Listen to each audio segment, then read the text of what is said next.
Hello, everybody. How are we doing tonight?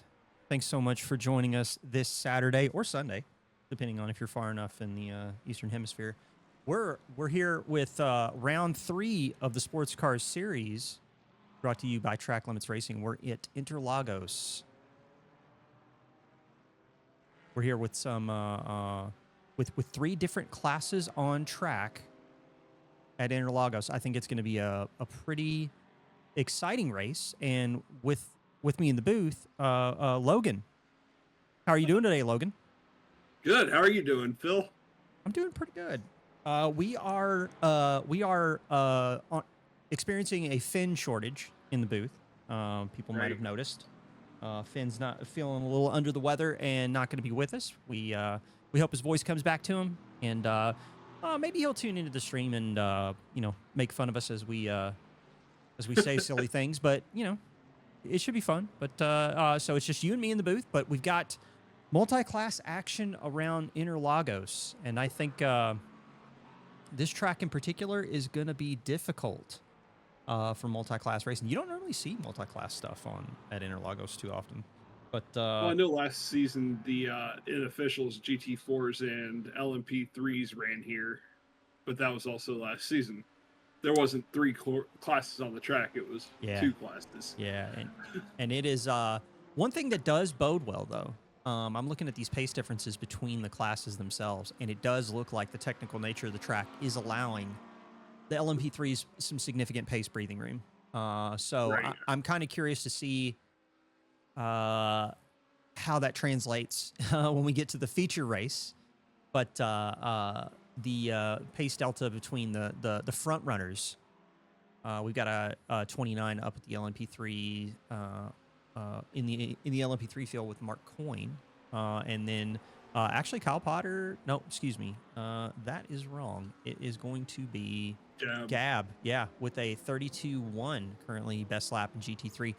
GT4 Pro looks like it's starting to tighten up early on in free practice. I think you and me were talking about this before the stream went live. Tanner Schiffner and Henry Garcia were in another league completely in the 39s, while other people were struggling to get into the 40s. But it looks like we've got I believe that is Tourville. I'm gonna bet that is gonna be Tyler. Yeah, it's gonna be Tyler. Tyler getting into the top 3 in GT4 Pro, and then in a GT4 AM, field just looks tight.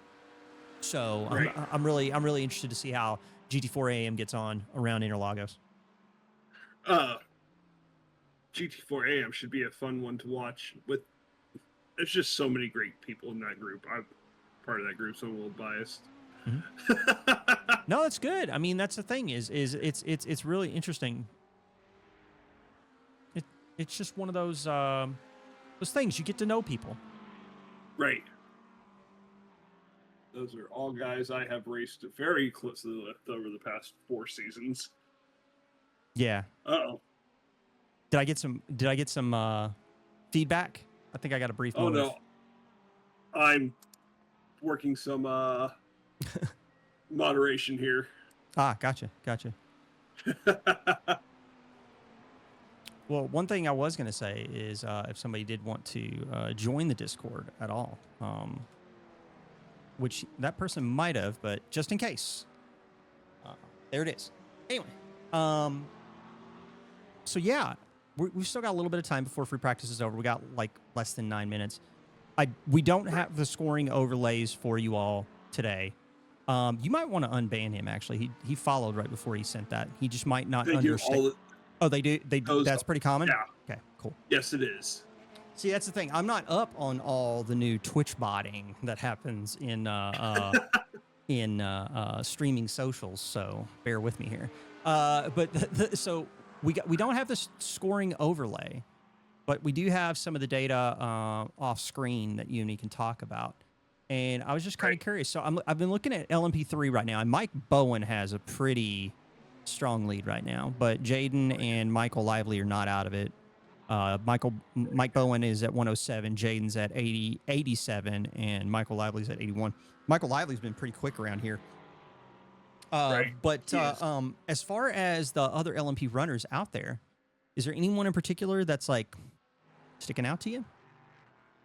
So far this week, it's Mark Coyne. I mean, he is the top of the charts with the in practice here. We'll see how he does. He's always quick, and he's damn near always at the top of 5 of the class. So we'll see how he does here. Gian's another good one to watch. He is usually pretty consistent. Just bad luck gets him from time to time. Yep. It does look like we might have some data shenanigans happening here. I have a GT4 that's showing in LMP3. So we're going to go get that straightened out real quick. I just need to figure out what class Mr. Roberts is in. Give me one second, everybody. Tyler Roberts, right? Yeah. Roberts, I'm gonna find it real quick. He is going to be pro. Okay, cool. I'll get that sorted real quick. He has no banners either. As far as GT3 goes, what's been calling out to you in the GT3 battles that we've been seeing so far?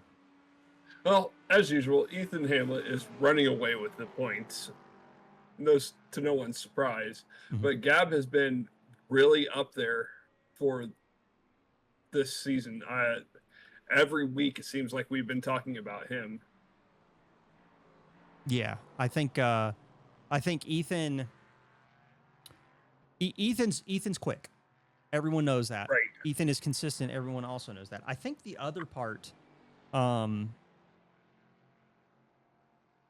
that's going to be hard to navigate this season is going to be the traffic. Right. I really feel like the traffic is going to be something that Ethan's going to have to contend with. I think the field is more densely populated, especially when we get into those points where the different classes are feeding in together. So it's going to be something that he's going to have to navigate. So that's another bowling pin he's going to have to juggle throughout the season to try and hold on to that title and continue to just amass championships in track limits racing.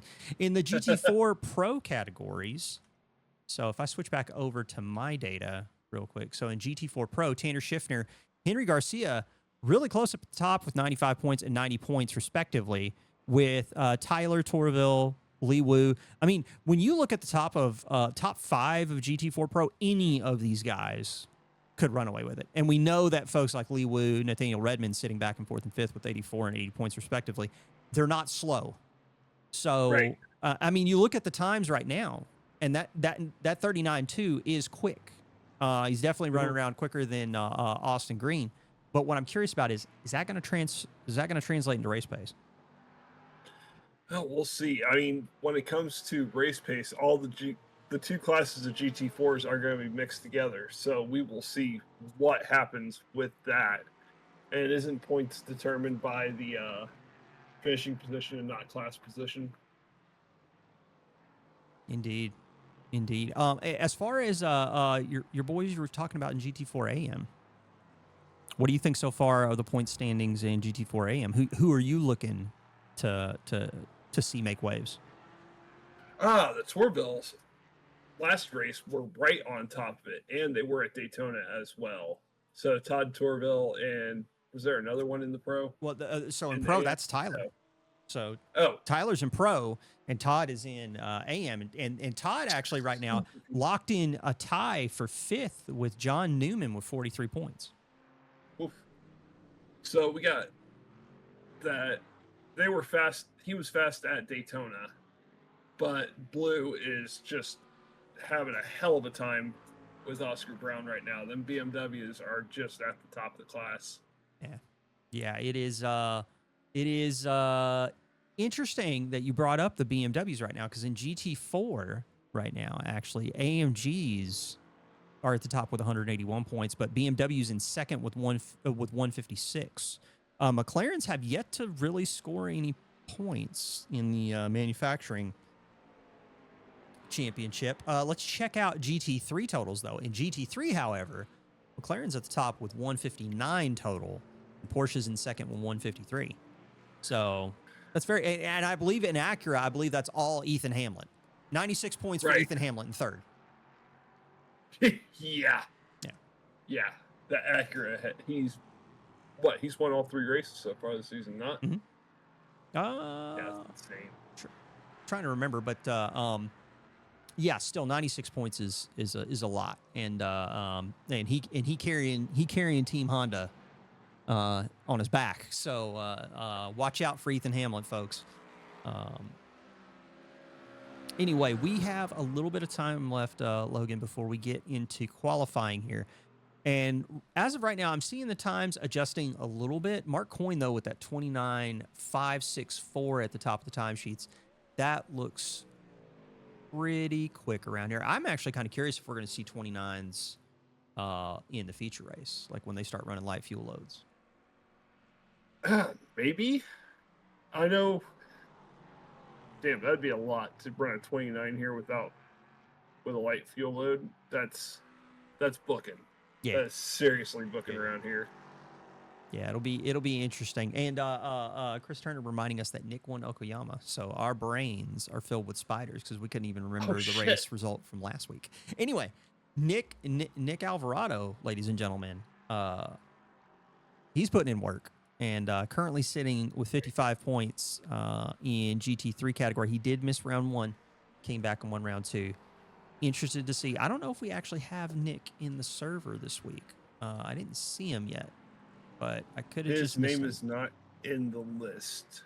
Okay, so Nick may be getting another miss. Oh, he's doing majors right now. Oh, yeah. Majors also happening at this time. I forgot about that. That's a big one. That explains the lack of GT3s this week. Yeah, GT3s are a bit slim. The majors is cutting into our numbers a bit, but you know what? You know what that means? It means Gab Chavez is going to try and steal the show, but he's going to have to deal with Kyle Potter and Retro Coffin, and Tommy Cogan's not far out of it too. 32.67 for Tommy Cogan. So yeah, I think especially when we get into dealing with traffic, he very well could have his hands full. Right. When traffic hits, hopefully it'll just be one class at a time, because if they're dealing with passing the GT4s and then getting passed by the LMP3s, chaos happens, and it has all season. Yeah, it's going to be tricky. That is for sure. We do have a majority of the field already back in the pits as we're getting ready to roll the clock forward from practice. And then we will go into the driver's briefing phase of qualifying. And then we're going to get the GT4s out on track.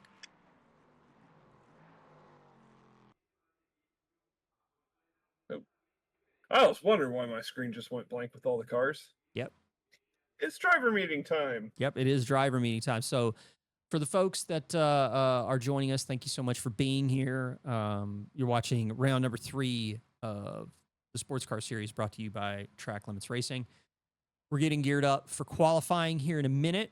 Driver's briefing is going to be going on, and then I believe we'll see the GT4s out on track. 21 degrees is the temperature with 75% humidity and cloudy skies. So I think with those temperatures, I don't think people are going to complain too much about tire degradation, but we'll see. Just checking in chat for a moment. Thanks to... We had some followers. Well, first off, Jaden subbing to Track Limits Racing. Thank you so much for the support, Jaden. Did want to give a shout out to Granville, who subbed right before we went live. So thanks. Thanks, or not sub, but followed. Thanks for the follow. Appreciate it. We did hit our follower goal of 150. That's pretty cool. We're growing. We're ramping. I think the kids say we're ramping. Ramping? Never heard that. Where is well, you know what? Chris, why don't I text him real quick and we'll see. Let's see. You're old man. Yeah, where is he at? Let me see here. I'm gonna put in the text message.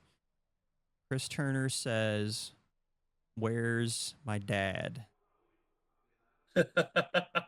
Question mark.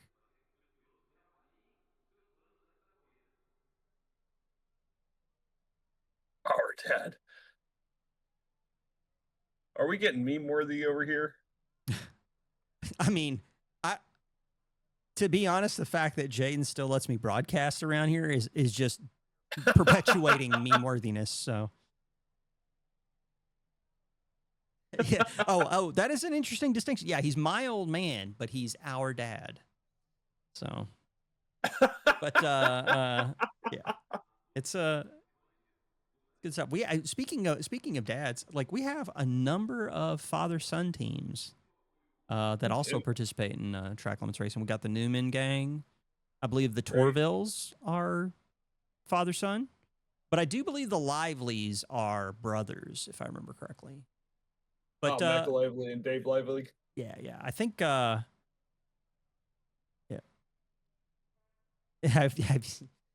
Well, here's the thing, Chris. I need to get that photo updated from New World where I'm holding up the slippers with the New World's shirt as like not an official sponsor. Just so we can get a 2025 edition. Because now I've got one with the New World logo. I need to get one with the Sandbags Inc. Got to keep that going. I've even got another beanie I can wear so that everything in the photo is different. So beanie. Mm-hmm. Yep. So like a simple cap. Yeah. Yep. So I'm gonna take this Midwestern. So yeah, we are just waiting for that driver's briefing to end. They're going to go over, the standard stuff. They're going to talk about the classes that are going to go out on track. We've got GT4 going out first, followed by GT3. LMP3s will close us out. GT4 Pro and AM will be out on track at the same time. So that'll be the largest group of cars that we'll see on track during the qualifying session. And then probably also went over start procedure. We do have start procedure, I believe. Let me jump over to the announcements channel because I think that's actually an interesting thing to know. So at the starting line, it looks like we're going to be going at the Marshall stand on the exit of the on the entry to the final corner. So basically, right before the pit entry line is going to be where they're going to go. And that's going to be interesting. Oh, it's the DRS board. There's a DRS board there. Yeah. Oh, I didn't realize that the Guzman missile joined GT4. I will keep my eye out on him because I know that the GT4 or the Guzman missile knows where it is at all times. So that's good to know. That's good to know. GT4 is out on track. Let's get the race data up. We don't have anything going yet for outlap times yet. Yeah, we don't have outlaps yet. I could display them. Why not? We'll display the outlap so we can at least get a little bit of information on screen for people to look at. Actually, the other thing we need to, because this right here is the moneymaker for track limits in this version of the sports car series, is when we get that full of everybody on track, it just looks like a petri dish out of control with the number of dots moving around. It's a constant line around the track at all times.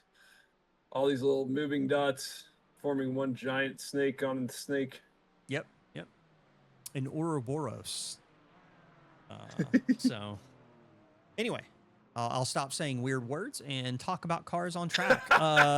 It does look like we do have some folks heading out on their first flyer. It does look like maybe Jameson Lakenby is going to go on his first lap. Here's what we're going to do, though. We're going to wait and see. Ryan Buchanan's already going purple. Right. Actually, Ryan, one of those Aston he's cars. He's already off. Let's Buchanan, that's a BMW. For a brief moment there, I lost the feed. Let's find Oscar Brown. Oh, Oscar no. Brown had a very dramatic start to his time in track limits racing last week at Okayama. We're going to ride on board with him as he gets ready to go into this downhill left-hander here at Interlagos. Going wide. You want to use all the track in the downhill left-hander. We're getting into Sector 2 here. So it's going to be really twisty here. We've got a double right-hander effectively before we go into what's effectively a hairpin here. And we've seen some, especially in F1, we've seen some dramatic crashes happen in this section. People trying to send it. Oh, a little loose there. A little loose. I'm getting some jumps and stutters in my stream. I don't know if people can see that or not. Not sure what's happening there, but we will switch to a different driver because Oscar has lost the car. We'll see if he finds it on a following lap. John Newman, he's out on track. John Newman currently sitting fifth now on the timesheets with a 42.11, top of the timesheets. Stephen McLean with that 140.18. I am definitely getting stutters. That is not good. Yep, gonna try and see if I can figure that out, folks, without having to restart the stream, because that Oh no. will be a bit of a downer. I do love how we got all the way through free practice before this started happening. That is just enough to make it complicated. Right. Like we needed more complications. Do I need a game feed? I mean, maybe. We're gonna see. I'm gonna try and see if I can turn down the bit rate dynamically and see if it will not cause a problem. Yeah, this is gonna be interesting. There's your father. Hey, Dad, how are you doing? So, John, getting ready to come out of the final two corners to set another time.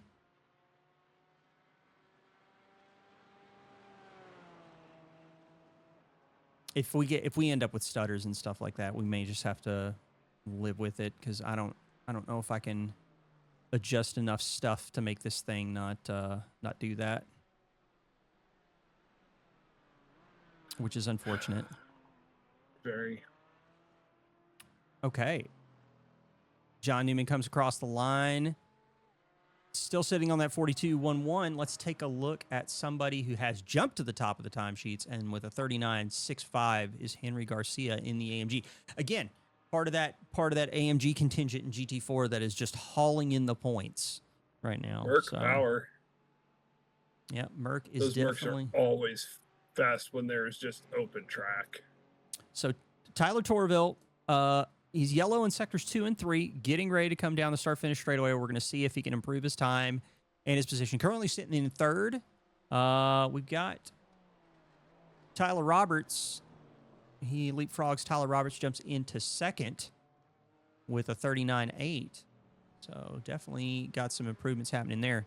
Somebody else who's improving but has yet to set a time is Lee Wu. And Lee Wu jumps to the top with a 39.524. And Moving. boy, howdy. He is... He's cooking with sterno. Yep, he is. He's shaking it up. Just taking a look again through the times. Somebody that... Oh, and he just... looks like he just ate it on corner exit there. Eduardo Zamora was trying to get a little bit more pace out of the AMG. They are currently sitting in fourth. Does improve. Goes to fourth. Right behind Tyler Torville.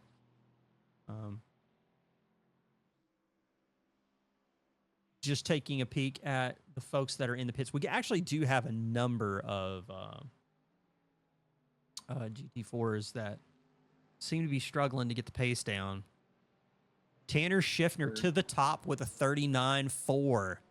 The BMW, ladies and gentlemen, jumps to the top. It is... Where did... And then he strolled it. Yep. Strolled it through the Senate S's. Oh, it's McCain. Yeah, I'm looking right now. I'm trying to find somebody else who's on a real hot lap. Probably the person who was closest was Austin Green. And he's sitting on a 40.1, so he's got a little bit of pace he needs to find before he can leapfrog Tyler. Eduardo Zamora getting ready to end another lap. He's in front of Tanner Schiffner, who's sitting on top with that 39.4. Eduardo Zamora does not have really good sector times right now. He only went green in sector 1.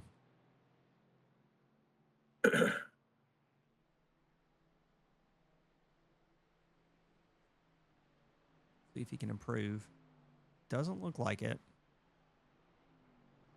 Yeah, I think he's going to have to settle for that 40.75 or 575. Tanner Schiffner, he's yellow everywhere, so he's not going to improve, but he's still sitting on that 39.4, and nobody seems to be capable of catching him at this moment. So That lap is cooking. yeah, he is definitely making it happen.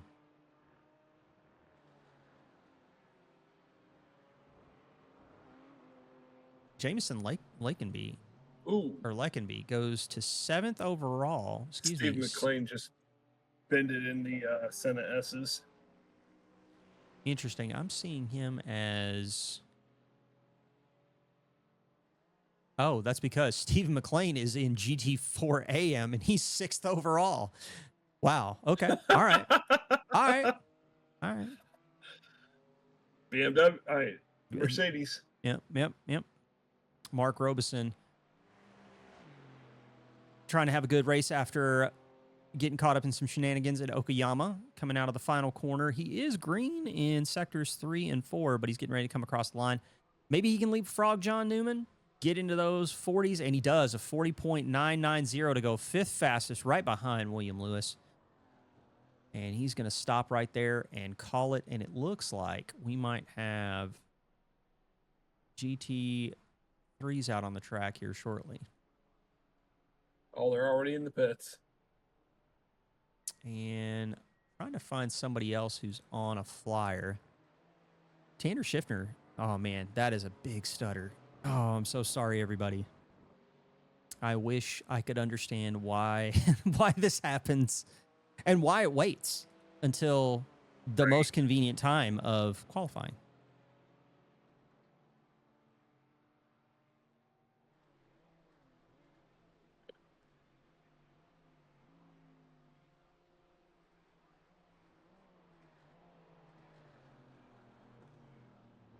iRacing's been making some hella gains in their performance. Just if you have a lower end machine, it's not doing well. My computer's stuttering right now as well.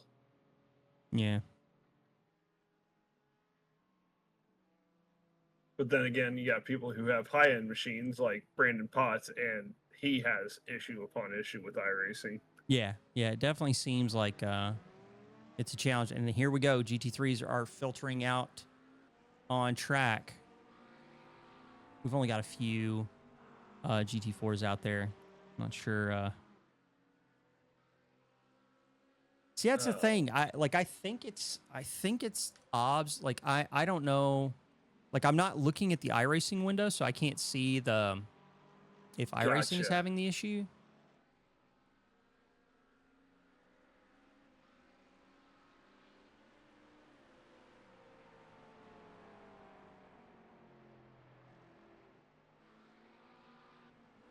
To be honest, I just wouldn't be shocked if my fiber internet just can't keep up. Like it's Oh no. Like it's just ever since I moved from the East Coast, it's just never been that great. But that's okay. That's okay. We can get through this. A little bit of stutter. ain't gonna kill nobody. A little bit of stutter. It's gonna be fine. We are waiting for a flyer, and let's hop on board. All right, let's actually get. Can we get the driver information up? I wonder. It's a Macca. Who in Maccas do we have? We are on board with Mr. Gab Chavez in the 88 into the Senna S's, and yeah, he's gonna try and use all the track as he sweeps out wide down this short straightaway.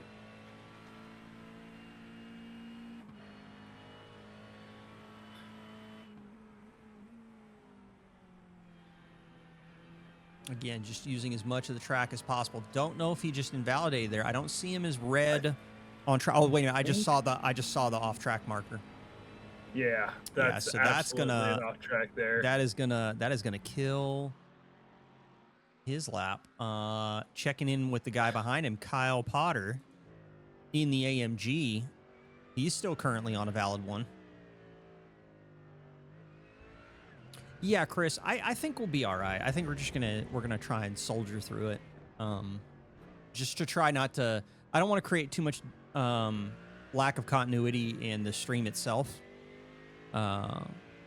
Just to make it so that on the back end we're not doing a whole lot of chop shop trying to edit a thing together for YouTube. I say that as if I'm the one that does that. I don't. But I don't necessarily want the person who's responsible for doing it, which I believe is Finn, to have to work extra hard to get the YouTube video posted.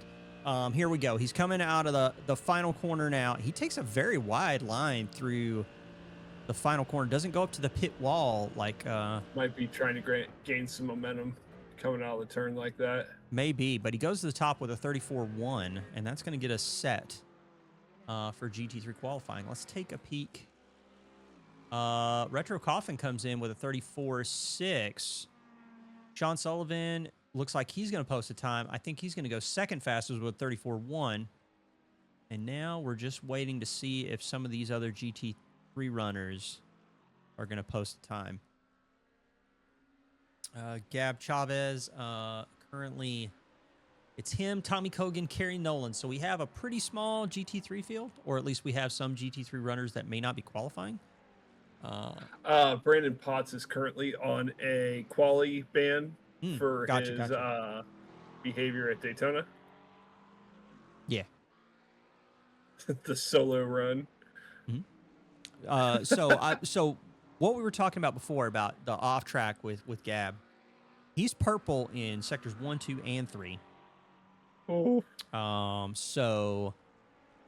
Sector 4. So it definitely looks like this could be the one, ladies and gentlemen. He's getting ready to come out of the final corner, blasting down the start-finish straightaway. He's taking the shortest path possible, passes right by, and a 32.509. That right there is that's quick, but I think he can go quicker. I think I saw him get a 32.1 in free practice. I think he can go quicker. Retro just got a 33.7. Yeah. 33.1. Yeah. That is Chris Turner in chat does call it out. Does call it like he sees it, ladies and gentlemen. That is King of the Streets in Chicago, Mr. Gab Chavez, the one and only.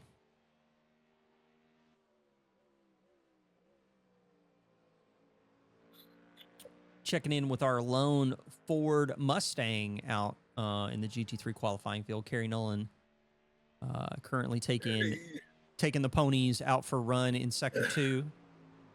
And, man, that's just such a good-looking car. I bet the Mustang's a blast here. I have not tried it. I probably should. But I bet that Mustang is a lot of fun. Yeah. Yep. I bet Chris Turner in chat, who's a Mustang enjoyer, probably would agree with that. I think it's a terrible track for the Mustang. Does not like the side-to-side stuff. Wait a minute. Are you telling me an American muscle car doesn't like to turn? I'm stunned. I'm absolutely shocked by this development. They're like, we'll make it lighter. We'll put a wing on it. It still doesn't want to turn. Still a NASCAR car. Yep. That's right. That's right. That's right. Turns like a boat. Anyway, Sean Sullivan comes across the line, currently sitting 5th with that 33.64. He's only 0.3 back from Tommy Kogan. Looking at the data, actually, Tommy Kogan just went green in Sector 1. The lone vet. Corvette is a fun car.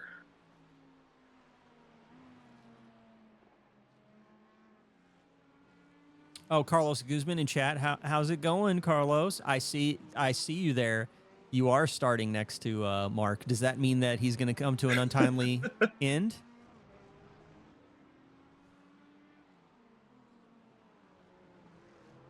Ooh. Ooh. Wow. What in the world? Okay. Ooh. All right. qualifying. Qualifying, Okay. ladies and gentlemen. I believe people would say the race has started already. That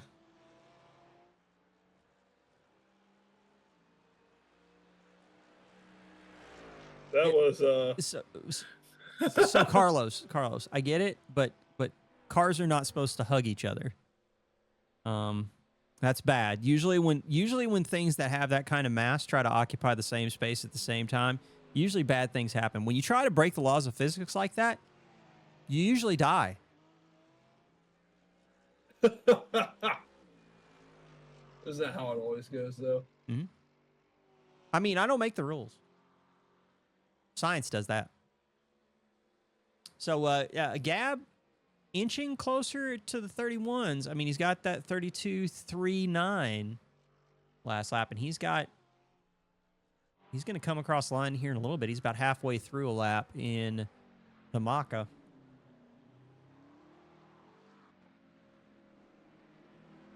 Yes, I totally caught that Freudian slip there, Chris. It's okay. It's okay.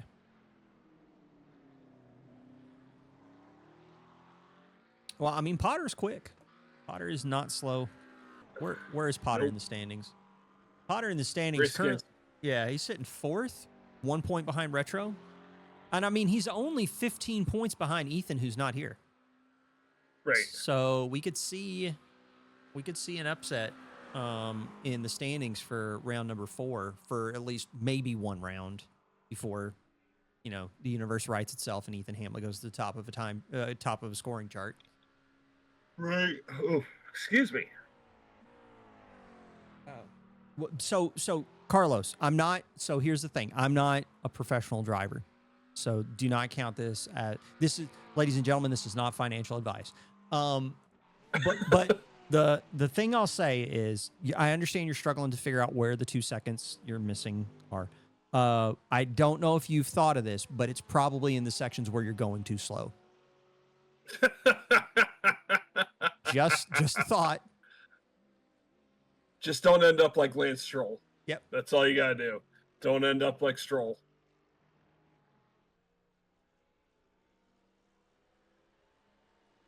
Block off the brake pedal. Yeah, absolutely do that. Block off the brake pedal. Betting your house on what Welp has to say. Well, I mean, you can do that. I wouldn't. But yeah, we are. We're getting close to the end of quali here for the GT3s, and Gab Chavez just keeps chipping away now into the 32.2s. Yeah, I mean that's the secret right there. You want to go fast? Don't slow down. It's that simple. Right. It's that simple, right? So I mean I treat like I drive a car like I use a light switch. I'm either going fast or I'm not. Switch is on or it's off. Either I'm in the drive-through at Mickey D's or I'm blasting around the track as fast as possible. That's it. Those are my only two modes. And as fast as possible, by the way, is probably somewhere around GT4 Wood League. Like I'm definitely not AM. Definitely not AM. right. So we do have the GT3 runners in the pits with Gab Chavez on top with that 32.247. Kyle Potter in second with a 32.398. And Retro with that 32.723.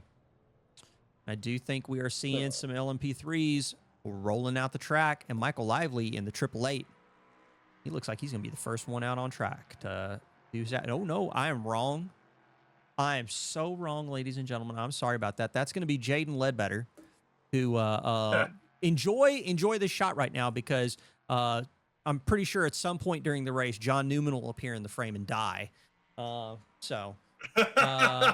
that's okay. That's okay because we our hearts are with John Newman. He finishes the race every time, regardless of what Jaden does to him. So 26 minutes, 40 seconds. Has ticked away in quality. When they finish their 10 minutes here, ladies and gentlemen, we'll roll forward into the warm-up, get the grid set for the race. But we are we're doing the outlaps right now, and Jaden pretty quick in an LMP3 car, pretty quick. So we're gonna Very. see what Jaden's got in store here for qualifying. You met John Newman at Chicago. That's why Gab won. Sad times. That was Chicago was rough. Chicago was really rough, Chris. Yeah. There were a few of us that met untimely demises in Chicago. It turns out when you want to make a road circuit in Chicago, 8 90-degree corners, Ugh, complicated. it's the worst. I think I hit every wall on that track that week. It's tough out there. And that will be the last time I ever race that track. All right. So here we go. We're getting ready. We're getting geared up. Just looking at the times, Michael Lively's going purple in Sector 1. It does look like Jaden currently halfway through his lap. Waiting to see what his... Okay, so purple in Sector 2. Yeah, but it looks like Scott is taking that away from him. So we got ourselves a close little quali here. We got in a LMP3. barn burner in the LMP3s. Vincent LaRue jumps in late to be one of our 7th LMP3s, and he's purple. Well, never mind. Now he's not. Michael Lively's now purple in Sector 3. Like, this is crazy, ladies and gentlemen. Everybody's going purple. Everybody's like, I'm the fat. Look at me. Look at me. I'm the fastest now. Speaking of memes over here. Yep. We got Gab in chat saying, "Long live the king of the Chicago streets." Yep. You are the Abe Broman in this chat, and if you know that name, you know. Sausage King of Chicago. Yep. For anyone that's under the age of 40. Yep. I mean, I'm really hoping the younger generation have exposed themselves to Ferris Bueller's Day Off. If they have not, they really should, because I feel like that's a timeless tale. Paul Miles, Mr. Milo the First, he's getting geared up, and he's going to clock in 4th fastest for Milo. Now, Milo was struggling at Daytona, and then came back. Was more on the pace at Okayama, but still met some unlucky moments. But 5th fastest right now, and he's in striking distance of Mark Coyne. I feel like we need to watch the row. It seems like he's putting in some heaters. Vincent, it's purple in Sector 1. He keeps setting personal bests, so he's figuring it out. He's currently sitting 7th, but he does seem like he could put something together that's special. So we're going to keep the camera on Vincent here in a minute.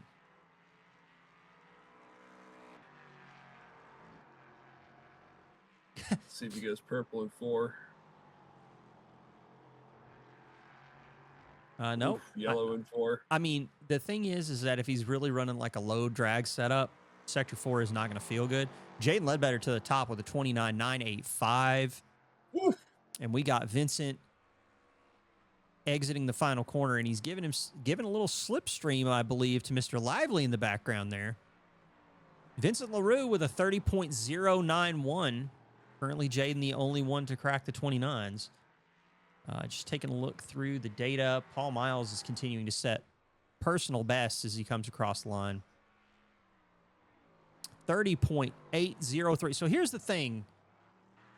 Damn, everyone's in the 30s. Everybody's in the Except 30s for now. Jaden. Like, everybody was like struggling in free practice, but now everybody's in the 30s. So I think the field's starting to tighten up a little bit. People are starting to figure this out. Mr. Scott Fleming's on track. He's currently purple in Sector 2. Vincent LaRue finding purple in Sector 1. He's going to have to figure out the middle part of the course, though, if he's going to try and challenge Jaden for pole. Scott Fleming, though, he looks like he might be ready to challenge Jaden for pole.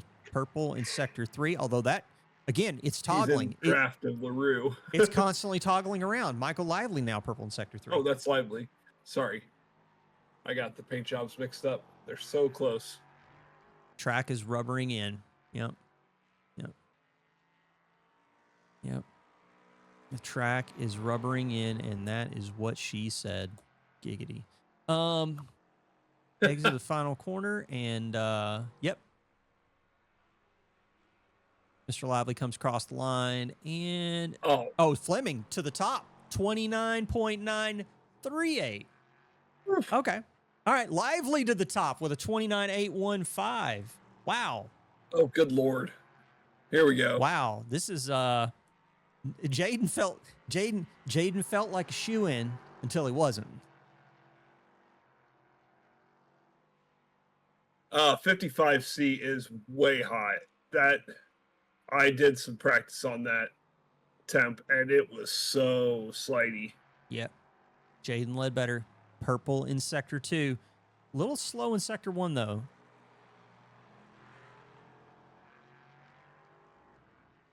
Bird. Chris Pins, excuse me, that is the Chicago Street Circuit. Yeah. That's a good one. That's a good one. We're going to keep that one around. Too bad we don't have like notes for ourselves somewhere. What are you talking about? I got notes. I write notes everywhere. My room looks like the scrawlings of a madman. It's like I just write something. Whenever I think of something, I just write it down. Like I grab a pen. It's like, oh, that's a table. Write it down. What's taking notes like? I think that's why I was a straight C student. It's just how my mind works. Right. My mind only has two modes. It's either I have to talk it out or I have to write it down. There we go. Now pin that in our little deal. So Jaden Ledbetter to the top with a 29.69. So this is not over, ladies and gentlemen. As we get closer and closer to the end of qualifying. But the moment to achieve is gradually departing. Can Michael Lively string it together? Currently purple Sector 2, getting a little bit of a draft from Vincent, I think that's Vincent LaRue front. Yes, that is LaRue. And purple in Sector 3. Oh boy. Here we go. This uphill section right here, pretty tricky because you take a pretty wide exit, although he's being pretty conservative about it. And he goes yellow in Sector 4. So you're going to need to really crank something out. Yep. Buck it up in 5. My bad. No, you're good. Jaden, oh, no, Lively to the top, 29.529. Damn. Oh, boy. We are really cooking. Somebody who's going purple in Sector 4, this man, Paul Miles, goes to 4th place with a 29.84. I believe he is unlocking something in that setup.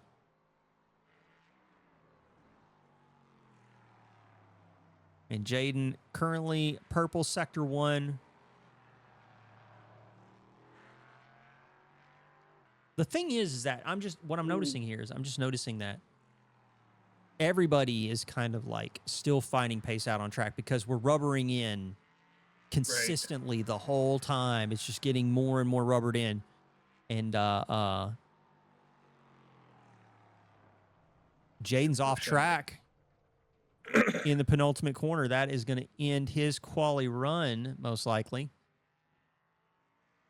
Michael Lively, however, still managing to find purple and green personal bests. Now, that dip off track probably ended it for him right there. Oh, Scott, another one. Yep. Scott Fleming, though, he's going to come across the line. He is purple in Sector 5 and not going to improve his time or his position.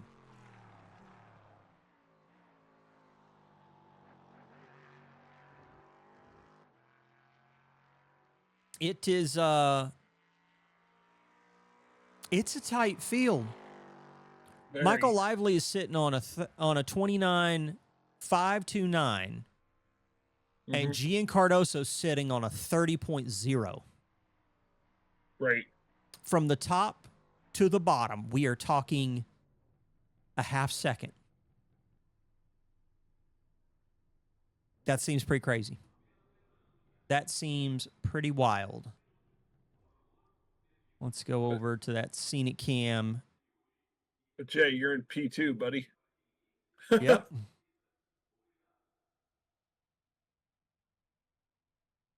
Coin is the man to watch, Jaden has said.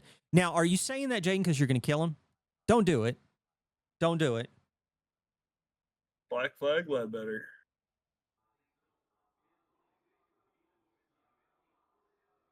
Oh. Or wait a minute. Are you? Oh, no. Is that why Carlos is in the series? Are you paying Carlos to do your dirty work? Is that what's happening now? Is that what's happening now?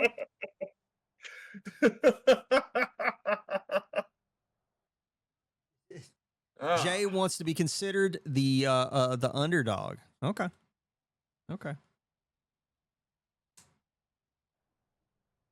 I don't buy it. Jaden's quick, so Right.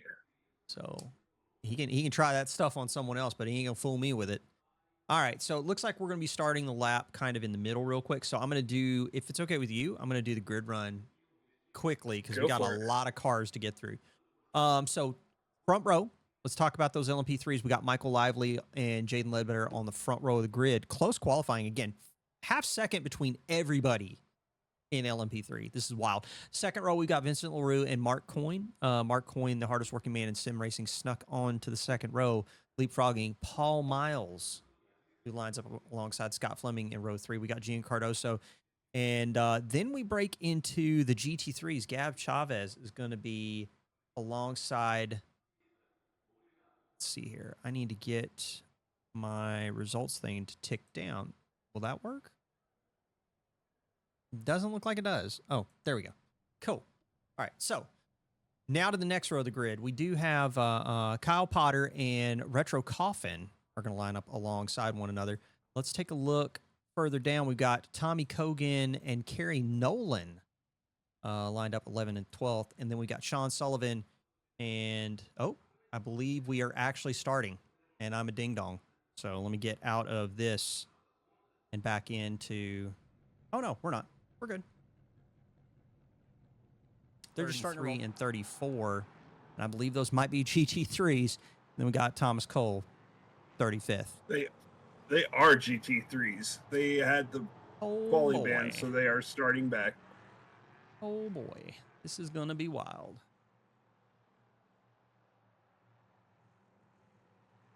Do not need their last times anymore. So let's see if we can get that turned off.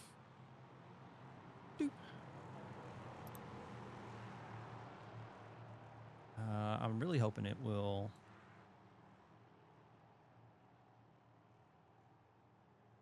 Okay, so it wasn't me. It was the... Here we go. Lively does get a good jump. Jaden, not quite under... well, actually, Jaden does get looped by... or gets passed by Vincent LaRue on the inside as they go through the Senna S's. But everybody seems to be pretty put together. GT3s, Gab gets the jump, and he's getting ready to go into turn 1 with Kyle Potter making a move to the outside. Is he going to try and squeeze him? But that's going to open the door for Retro Coffin. Oh, and there's contact. We've got the GT3 field bundled up at the end of turn 1. Ooh. Yeah, that is pretty spicy, and we've got a fleet of GT4 cars coming. Oh, I hope they're careful coming through the S's. Yeah, so Tanner Schiffner. It does look like the GT3s have cleared the field. Tanner Schiffner does get a good jump. Lee Wu does find his way around Henry Garcia and Tyler Torville in 4th place. Let's go take a look. Right now, closest battle on track, William Lewis and Austin Green. Ooh. They get ready to go into turn 5. GT4s are single file. So that was a spicy start in GT3, and we've got a limited GT3 field to deal with in the first place. So, ladies and gentlemen, we are in our 20-minute heat race. So this is going to set the grid for the 70-minute feature. So there is still a shot for the GT3 runners that might have run afoul of one another during the heat race. Taking a look through Ooh, we got Lee Woo spun. So Lee Woo off And track. Oscar Brown just got into him. Oscar Brown, the bad luck continues for Oscar, and the front end on that BMW is somewhere else in Brazil right now. Yep. It is unfortunate.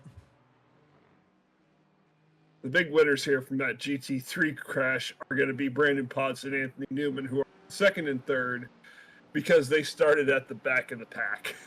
That's pretty crazy. Another close battle we've got right now. Dave Lively and Todd Torville. We don't normally get to see the GT4 runners in AM field in the back with this kind of action right now, but we're going to stick with Todd for a minute in the 911 as he gets ready to go into turn 1, chasing down Dave Lively. On the gas. Does look like Dave is starting to pull away, so he's going to lose a little bit of ground as they get ready to go into turn 5.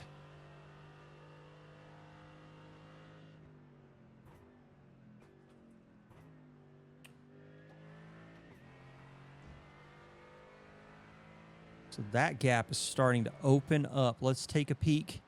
We do have some closer battles. I believe that is Ryan Buchanan. Is that Mark Robeson and John Newman in the mix?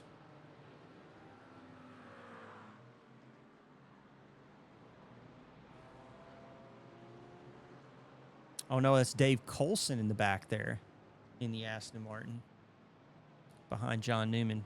Bit of a close battle here. Henry Garcia also. He's got his hands full. He's currently the cork in the bottle, and we've got Tyler Torville, Austin Green, William Lewis, actually, getting up into the GT4 Pro runners.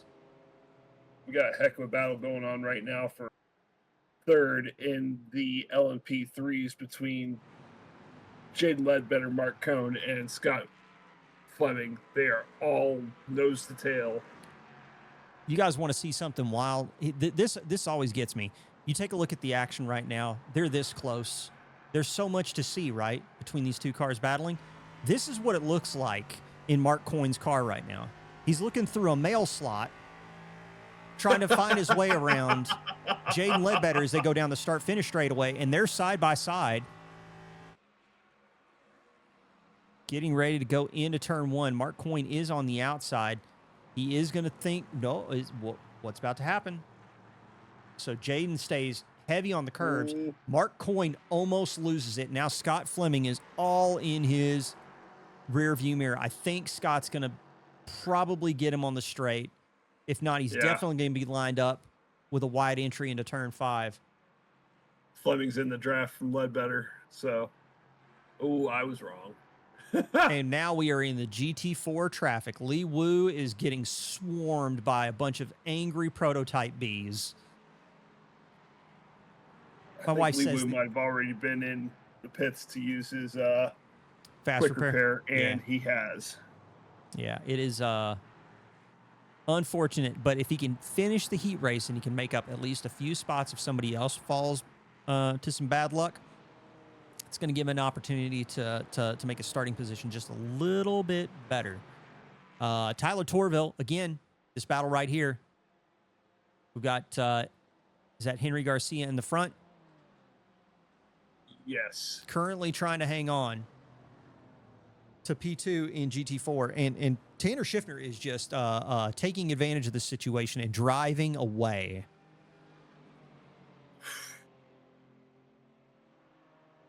Schiffner's always been fast. He's always had pace. This week, he's just stretching it out.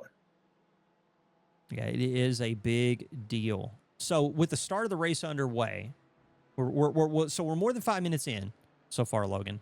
What are your big takeaways from what we've seen so far in the race? First lap starts are very tricky here. Yep. And I think there's probably half the GT3 field would agree. I'm just going to go out on a limb and say half the GT3 field probably would subscribe to your newsletter. We already have Kyle Potter catching up to Anthony Newman after he got into the pits and did his quick repair. So Yep. There's going to be some passing happening shortly. Yep. But takeaways, it's been a very exciting race thus far, and we're 5 minutes in. Yeah, we're here in actually we need to get the track map up. I almost forgot. We got all these dots to follow. No track map? Yeah, What? we got it. We got it. Calm down, everybody.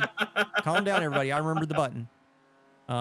Exiting the final corner, missing the tire barrier as they go down the start-finish straightaway. And, man, they are really nose to tail. Henry Garcia, Tyler Torville, Austin Green.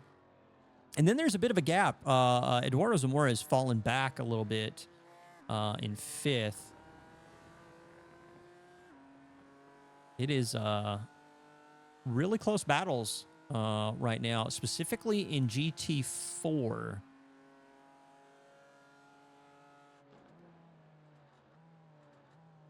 Into turn 5. Oh, man, that Austin Green washing out a little bit. So was Tyler a little bit.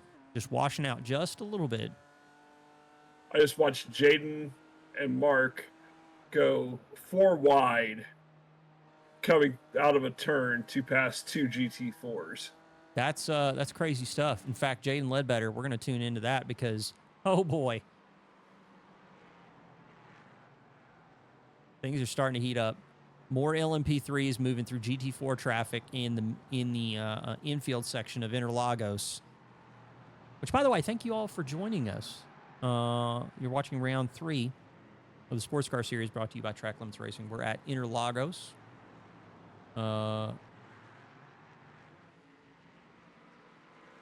We got 10 minutes to go. Yeah, we got 11 minutes to go in the heat race.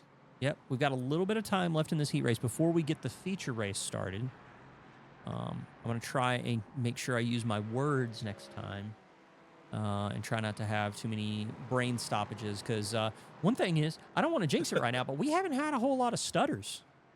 So I'm wondering if that might have been... I wonder if that might have been... See, I don't believe in luck. I don't believe in luck. I don't believe in luck mostly because I've never had it. So... I don't know what it is. Luck, I don't know her. I'm knocking on wood for you over here. I appreciate that, man. I appreciate that. We are getting ready to protest. Anyway, Retro Coffin is on the case, ladies and gentlemen. Can we talk for a moment? We got Carlos Guzman and one of the ace Mercs in the wall. What happened over here? Okay, let's go to TV1. Carlos. What happened here, bud? Is it this one? Oh. Well, that back end will need a reattach. Ooh. You are going to need that rear splitter. That's unfortunate. Yep. But what I don't understand is, oh, so that's when he went back to the pits. For whatever reason, it showed him going off track twice. I understand. Huh. It doesn't matter. It's fine. Weird. We'll switch back to live. We've still got GT3s going at it. Jaden has caught up to Vincent LaRue, and it is really close between them right now. From the gearbox cam, you can see... Are we bump drafting? Really? Really? Really? Bold move. Bold strategy, Cotton. Let's see if it works for him. We'll see how it pans out. Yep.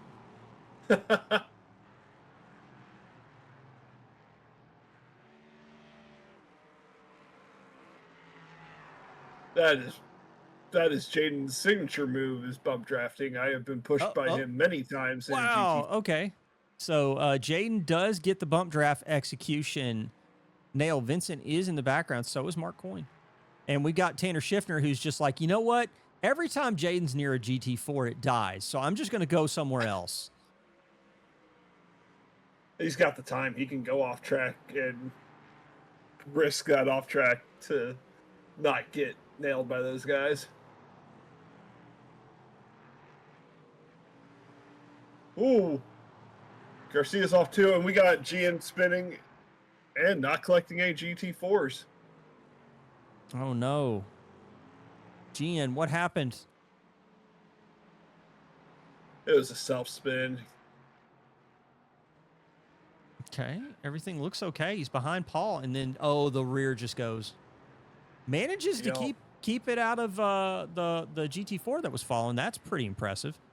That was some quick hands on Torville's part. Yep.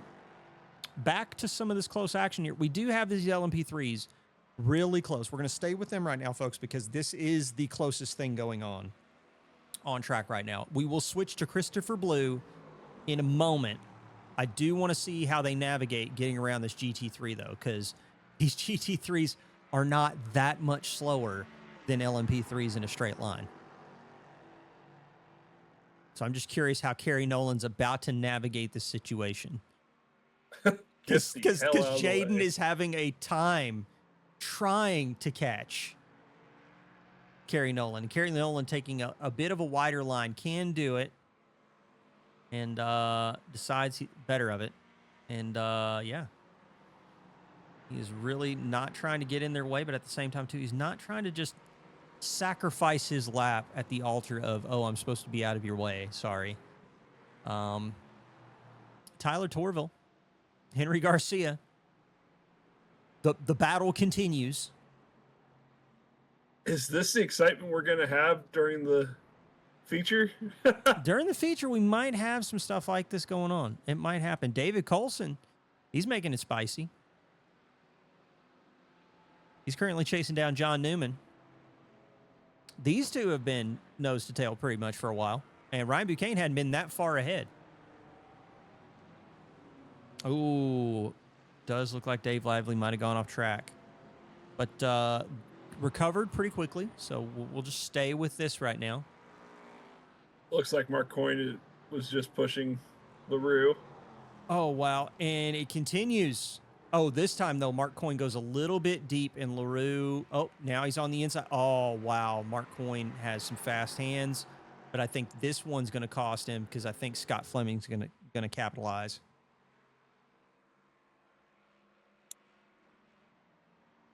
Ooh, careful, oh, Brown. Man. Wow. That was Can we talk? all right. Can we talk? Can we talk? Michael, where are you going, bro? You're 6.5 seconds beyond Jaden Ledbetter. Are you just like speed running to round 4? Is that what's happening here? This man's driving like he's got a flight to catch. We have 5 minutes to go in the heat, and he is just gone. Yeah. So almost 7 seconds. Good night. Anything can happen. He can still spin it. I don't want to cast a curse, but he can still spin it. But here's the thing, though: if he claims broadcaster curse after having a 6.8 second gap, I'll be like, dude, you can hold a little back. You can hold a little back, drive a little safer. You know, pretend like you're carrying your kid to school or something. You know.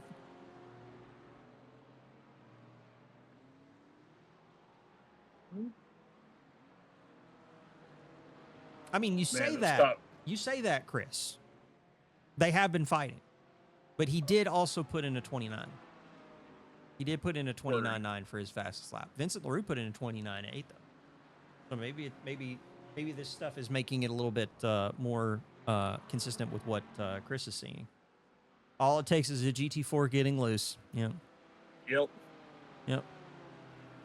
And being that GT4 from time to time, it sucks taking out someone who's leading. Henry Garcia is not leading. He's hanging on for dear life for second place. He's 4.9, almost 5 seconds back from Tanner Schiffner, and Tyler Torville has just been a half second behind the whole race. John Newman is into the wall in the Senna S's, and an Aston Martin. Coulson is into a wall coming out of the Senna S. Oh, man. What is going on? That is unfortunate. Let's see if we can figure out what happened here. I do see John Newman in the wall, but I don't see. Oh, is this where he goes off track? Okay, so they're going in the Senna S's. Oh, he just. Oh, it's. Oh, that's a shot. Oh, That is so unfortunate. That was a big hit. oh. Yeah, that was And Potter unfortunate. got into Coulson and spun him. This is a crazy end, folks.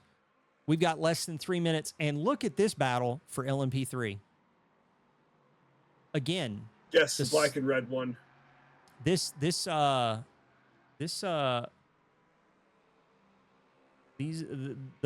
four LMP3 cars have been separated by less than a second, pretty much for the back half of this race.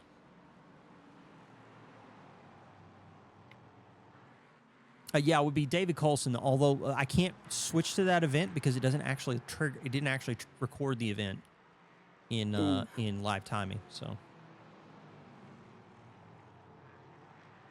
So Mark Coyne is putting in work, sawing at the wheel, trying to find his way around Scott Fleming. Sean Sullivan has crashed. That's unfortunate. Let's see. We got 2 minutes left. We'll go ahead and take a peek at this before we watch the end of this race. Getting ready to go into turn one. What happens? The same thing. The same thing. That is so unfortunate for him. And now he's got to wait to try and get back on track, and he doesn't have a front end on the Porsche. And there's Dave Coulson. Porsche things. That's unfortunate. Oh.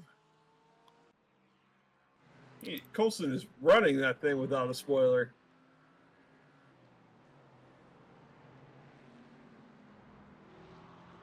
For a brief moment, it looked like I saw Vincent LaRue go off track. Oh, wow. You are absolutely correct, Chris. All of the class leaders are way, way ahead of everyone else. Yep. Gab is almost 9 seconds. Gab is the big one right now. Gab is the big one. He's like 9 seconds. I think Michael must be paying attention to the stream. He's backed off. Like, it's now down to 5.6 seconds. I think he's decided that it's okay. It's all right, guys. I'm not running to catch a flight. He's not driving the car like it's his last night on Earth anymore. So let's take a look, actually, at Mr. Michael Lively. He's not going to come across the line. I think we're going to have white flag when he comes across the line. I think we still have one more. Meanwhile, Scott Fleming in the background. And David Coulson again. Here comes a fleet of cars. And he's just got to take the wide line and hope for the best. Aston with no spoiler going through the S's. That's bold move. It's bold move, for sure. Very. For sure. Somebody we haven't talked about a lot. Eduardo Zamora is catching up to William Lewis here. In the middle sector.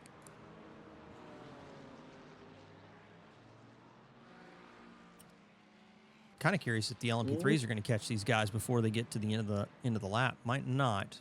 It does look like some GT3s in front are trying to navigate the GT4s. It took them a while to catch up to the GT4s. What just happened? I just saw a bunch of cars go off track. Austin Green, William Lewis, Tyler Roberts, William Lewis, Tyler Roberts, Oscar Brown. Yeah, I don't know what's happening here. Calamity. Michael Lively, though, got a good jump at the start and kind of just never looked back. Right. Look at him. He's already celebrating. He's going through the final corner. Whatever you do, do not Scott McLaughlin into the wall. You'll feel extra dumb. Jaden Ledbetter comes across the line. Man, there's a big gap between what happened. Vincent LaRue, Mark Coyne, those guys, they all kind of like fell to the back there a little bit. Right. Meanwhile, we got So Sean Sullivan's going to come across the line in 6th. So is Kerry Nolan for 7th in GT3. They're going to finish it out. We do have Mark Coyne, Scott Fleming. Looks like it's going to be Paul Miles and Gian Cardoso are going to round out the LMP3 runners. Still waiting to see Gab Chavez come across the line, 9.8 seconds. He went from being king of the streets in Chicago to heading to Brazil to win the GT3 category here at Interlagos. Congrats to Gabe Chavez. Tommy Kogan is coming across in 2nd after the calamity. That is going to be good points haul for Tommy Kogan. Brandon Potts going to come across the line in 3rd with Anthony Newman, Kyle Potter, 4th and 5th. Let's talk about GT4 Pro. Tanner Schiffner nobody could catch this man. Nope. Just absolutely shot off into the distance. But you know what did happen? Tyler Torfville got around Henry Garcia. Nice. Austin Green is going to finish 4th with Eduardo Zamora 5th.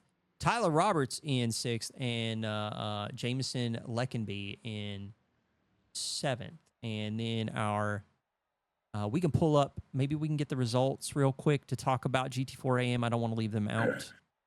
Let's see if we can get that going. Show me those GT4 AM results. There we go. Christopher Blue, stunning. What a shocker. Christopher Blue, top of the GT4 AM stack with William Lewis, 6.7 seconds back, and Stephen McLean in 3rd. Mark Robeson coming across in 4th. That's good. Dave Lively, Todd Torville, 5th and 6th with Oscar Brown, John Newman, Carlos Guzman, and Thomas Cole. Rounding out GT4. Going to do a quick, while the warm-up is getting started, just going to show those LMP3 results again. Michael Lively. He backed off big time because Jaden finished only 2.7 seconds back. That's pretty big. Oof, that's huge. GT4 Pro, again, Tanner Schiffner. Big numbers. Spread out field in GT4 Pro. They were relatively close-ish. I would say probably the front 4 or front 3 were really running times that were kind of somewhere else relative to the rest of the field. But GT4 Pro field really did spread out. And then when we look at those GT4 AM times, I don't think 4th through 10th really tells us a story about how the field got spread out like that. We'll just have to wait and see when we take a look at the replays. A lot of those after guys the were race. picked up. A lot of those guys were picked up in accidents or off tracks. Yep. So that is the tail of the tape. I don't know if it'll show the grid yet, but we might be able to pull this off. In fact, I want to try something. I want to try and see if I can do it in. Can I show it in class? Will that work? I don't think so.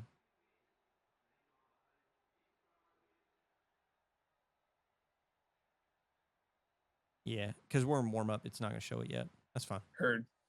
That's fine. We'll go to the race info screen. We're getting ready for the feature race, ladies and gentlemen. Again, 21 degrees on track, 81% humidity with partly cloudy skies. The sun is starting to go down a little bit, so I wonder if we're going to see those temperatures drop a little bit, maybe get a little bit more performance out of the car. Are we going to race the sundown? I don't think we're going to race into sundown, but it does. I am wondering if the track's going to be a little bit cooler when the warm-up period ends. Retro Coffin with a second protest filed. Call me a Red Bull. That is something that they do really well. You file those protests very well. Christopher Blue with a 39 on the final lap. Good stuff. The session has the LMP3 capped at 45-liter tanks, so probably a 2-stop for sure. Chris Turner coming in with the fast facts, ladies and gentlemen. Our man on the ground all the way in Brazil right now. Chris Turner coming to you live. So I do believe we're gridding up now. Let's see if we can see. Can we see the grid by class? I think we can. We can. I just need to get this other stuff out of the way. Sorry about that. Let's try it again. What we'll do real quick is let's switch over to TV1. Can we go to TV1? No? All right, cool. I mean, whenever you're ready, game. If you want me to watch or not, it's up to you, I guess. Anyway, all right. So Michael Lively, Jaden Ledbetter, top of the grid. Vincent LaRue, Mark Coyne. Man, this is looking really similar. Scott Fleming and Paul Miles, Gian Cardoso round out the LMP3 field. And then we go into the GT3s, Gab Chavez, Tommy Kogan this time, alongside Brandon Potts, Anthony Newman, Kyle Potter. And then we got Sean Sullivan, Kerry Nolan going into GT4 Pro, Tanner Schiffner, Tyler Torville, followed by Henry Garcia and Austin Green. Then we've got some sprinkling in of those GT4 AMs with Christopher Blue, Eduardo Zamora, GT4 Pro, William Lewis, GT4 AM alongside Tyler Roberts. Going down a little bit more, we got Steve McLean alongside Jameson Leckenby. Ryan Buchanan lines up alongside Mark Robeson. Lee Wu, a quick one. He's back in 27th alongside Dave Lively. And then we've got David Colson lined up along Todd Torville with Oscar Brown, John Newman, Carlos Guzman, Retro Coffin, and Thomas Cole rounding out the field. Hopefully this will be another exciting race. That first one on point. I think so. I mean, we've got 90 minutes or what no, 70 minutes? Yeah, 70 minutes. I'm going to learn how 70 minutes. I'm going to learn how to math at some point.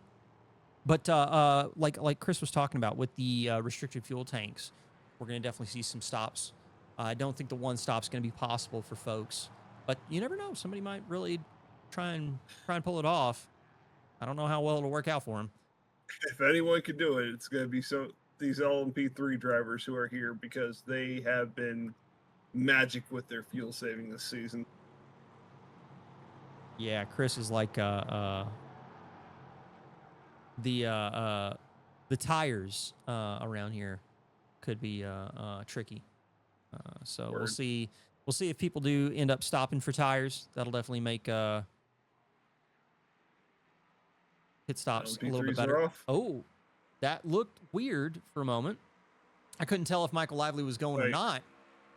And Jaden Ledbetter is lined up behind. This time he did not get pipped by Vincent LaRue at the start.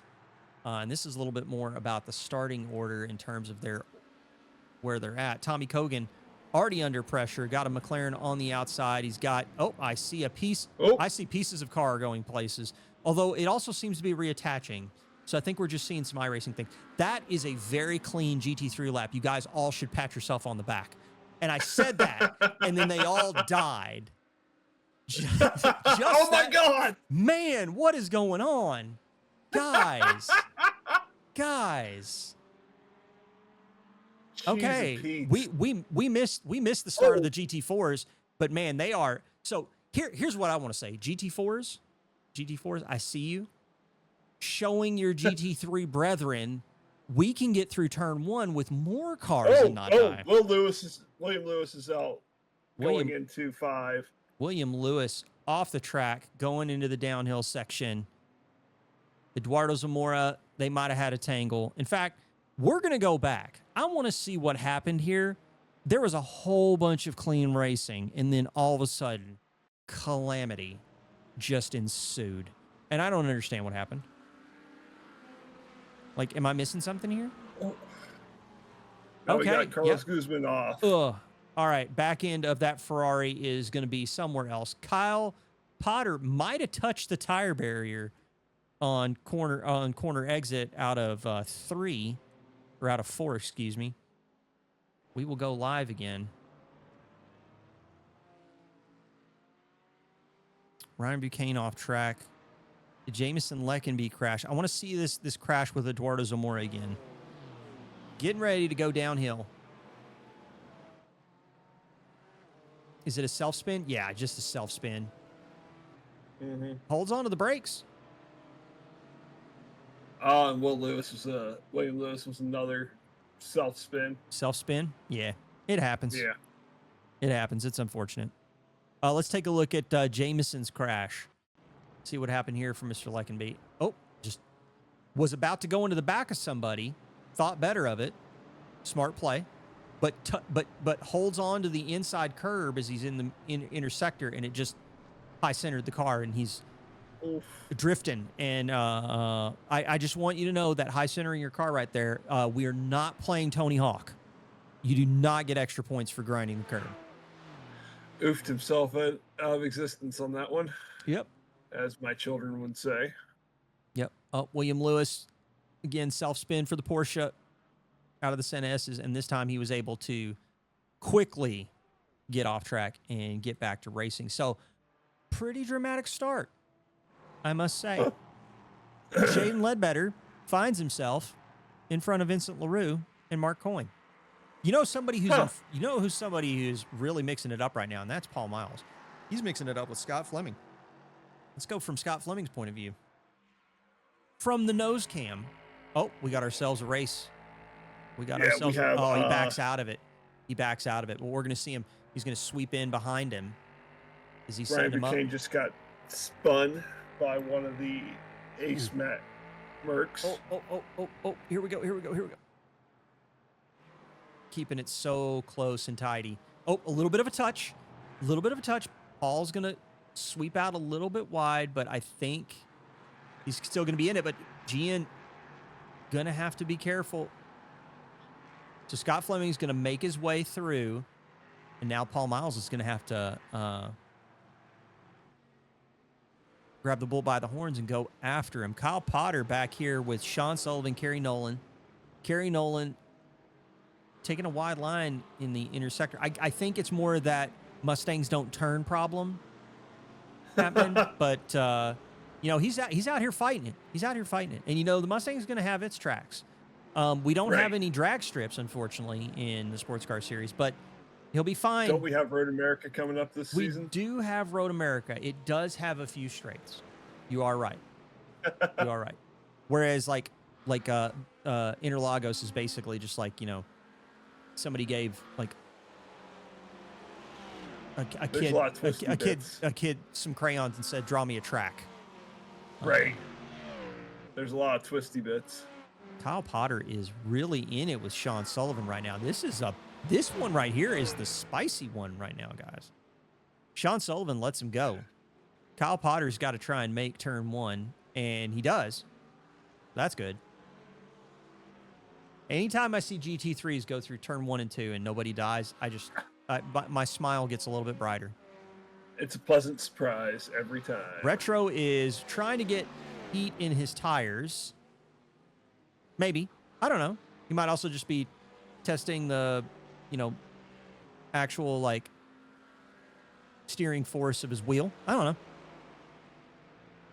With the new tire model, that's probably led to the fun that we've been having with GT3s. So right now, it's all calmed down. But the tire model changing probably added to a lot of the chaos on the couple months. Indeed. I really thought they were about to touch. Oof. That was concerning.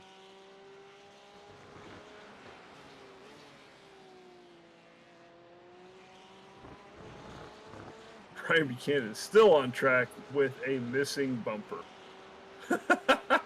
I mean, we got guys. They're not willing to call it quits. No. They're never surrender. Never give up. Yep. Into turn 1. Kyle Potter just looming large in the background. We're gonna come back. We're gonna keep our eye on this battle in particular. But let's jump back to TV1 here. Oscar Brown does get passed by Eduardo Zamora. Carlos Guzman in the Aston Martin. Nice bunched up field here in GT4 AM right now. Taking a peek. Tyler Roberts. Running 5th in GT4 Pro behind Austin Green. Whoa. I can't tell if there was contact, self spin, or what, but Christopher Blue is wiped out. Tyler That was a Roberts is wiped out. self-spin. And I think that's going to allow Lee Woo to just skate off into the distance. So Lee Woo having a little bit better luck this time. Christopher Blue, not so much. No. Not so much. So Stephen McLean. So with that spin, Stephen McLean in one of the, I believe that's one of the Ace AMGs. It is one of the AMGs. Yep, he finds himself out in the lead to the tune of almost 8 seconds in front of Christopher Blue. And Dave Lively is looming large in Christopher Blue's mirrors right now. We're going to take another peek at GT4s here, or excuse me, GT3s, because Retro Coffin is catching Brandon Potts. And Kyle Potter is in the background, but Retro putting in some work here. He's letting that anger drive him with those red headlights. Is he going to try and make the move? Getting ready to go in. Oh, he's showing him the nose. Showing him the nose. A lot of pressure. He's got the inside line on corner exit. Now, see, this sets up Potts for the inside as they get ready to go into this right-hander here. And probably going to have to let her go. But while this fighting is happening, oh, look at him on the switchback. Catches him and executes the pass. And now Kyle Potter's going to have to find his way around Brandon Potts right now. Brandon Potts has got to make that Maka a little bit bigger. Kyle Potter is doing a disappearing act. This man is David Copperfield in a car. Talk about deadly. Jaden Ledbetter hitting the GT4 traffic, using it to his advantage to get around Vincent LaRue, well, actually stay around Vincent LaRue, and try to build some space as he's trying to catch Michael. They are staying a little bit closer to Michael Lively this time. And, man, the Aston, who was that? Just touched a little bit of grass. I mean, I like to go outside sometimes and touch some grass, but be careful out there, kids. Be careful out there, kids. On the switchback. So the GT4 traffic is keeping Jaden Ledbetter in touch. And again, we got a gaggle right here. We got LaRue, we got Coyne, we got Fleming. Paul Miles is not that far out of it. Something bad happens, and he's in it.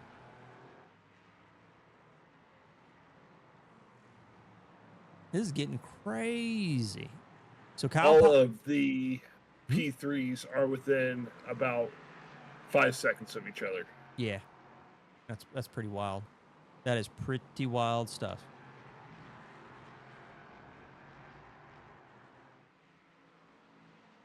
Lag switching like it's Halo 2. I hear you, God, man. Those were the worst days. Yeah, it's definitely those moments when I was like, the internet was a mistake. Yeah, down the start-finish straightaway. We got 8 laps under our belts. We're only 10 minutes into this race, ladies and gentlemen. The action is hot out there, Logan. So with 10 minutes in the record book so far, what do you think so far? What's calling to you? Tires. Who's going to take them? Who isn't? Yeah, That's always chief among my concerns, because I know a lot of these guys like to push these tires till they're dead. And with the cooler track temps, they're really going to maximize tire wear. Mm-hmm. Yeah, it's going to be tough. And here's the thing, too, because the field is so compressed, I really don't think we're going to see people really backing off that much. So I do think tire wear is going to become more of an issue for all the classes, because everybody is racing each other very hard right now. I mean, talk about this right now between Retro Coffin and Kyle Potter. Kyle Potter back in the mirror of Retro. Let's go from the nose cam again. Actually, yeah. Let's get the nose cam here, because this right here, this keeps getting this gap. I don't know if the folks can tell at home, but this gap keeps fluctuating between like 0.3 and barely a tenth. It just keeps like expanding, contracting. And we got Potts behind, ready to pick up whatever pieces get dropped. Yep. And that's the thing. But I mean, that's the thing that people don't realize about multi-class racing. Like, you can have reasonably good pace, but if you can maintain consistency and keep your head on a swivel, you can really make ends meet in multi-class racing. Word. Wow, we got a close one right here. Well, we did. Gian Cardoso does find his way around Paul Miles, but Paul Miles losing the back end on the downhill section, hangs onto the brakes, and he is going to keep it going. Let's go ahead and get... Oh, he's back to the pits. Off and reset. He is punched out. That man has pulled the chute. He's pulled the ripcord. He's done. Jameson Lakenby racing Dave Lively. The thing is, I've loved watching these guys in AM really duke it out. Right. I mean, that is the thing. You want to talk about folks that, like, really... Like, I'm really seeing some good, hard, fair racing is in the GT4 AM category. And we're all super passionate about it. Mm-hmm. Yeah, absolutely. Don't have a whole... We got... Ooh, that front end came off a little late. Lively. I said GT4s trying to find their way through it. Oh, backs into the wall. Hopefully he did not just lose his back end. He keeps one end of the car attached, and away we go. So while that was happening, Retro Kyle Potter moved through that. And Kyle Potter's still hanging with Retro Coffin.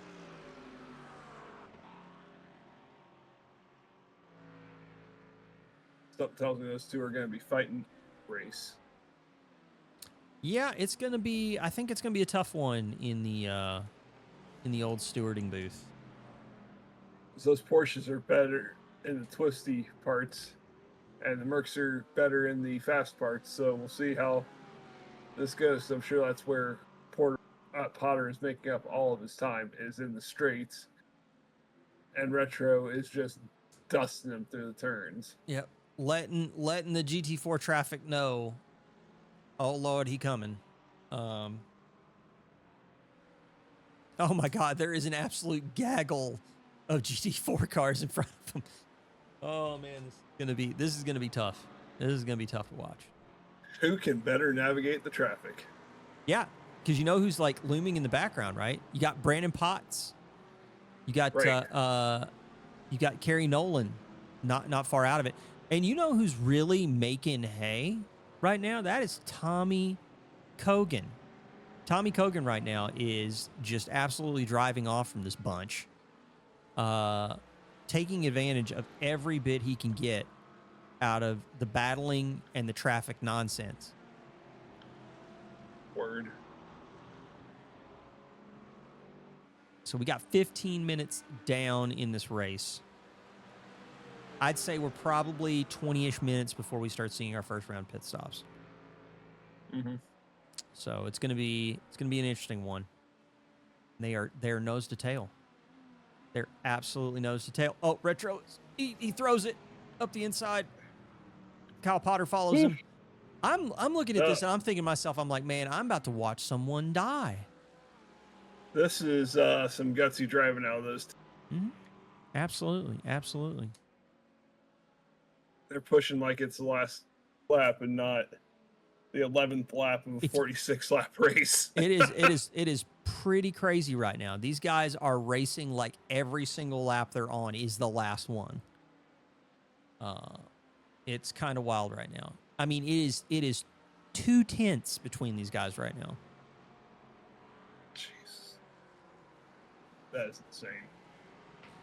Chris Turner, our man on the ground, giving us a little bit of an automotive engineering lesson about how the GT4, or excuse me, the Merc GT3 engine sits so far back, handles more like a mid-engine car. Mm-hmm. So looks goofy, but drives like a cooler car. I get it. And the tire model has really made that car come alive. It is a car that is known for the length of its hood. because it's got a big one. Giggity. So yeah, looks like Retro's going to get a little bit of breathing room as Kyle Potter has a moment in the infield section. So we're going to switch over to the LMP3 battle that never ends. It is Jaden Ledbetter, Vincent LaRue, Mark Coyne, Scott Fleming, not far in the background. Man, I feel like we watched this during the heat. Yep, it's almost like we've seen this before. And that's why the hood is so long. That's true. That's true. I thought the reason why the hood was so long is it was actually a trapdoor to Narnia, but what do I know? I mean, I don't understand who would design an engine cover that long. Like, what Germans. What are you hiding in there? Like,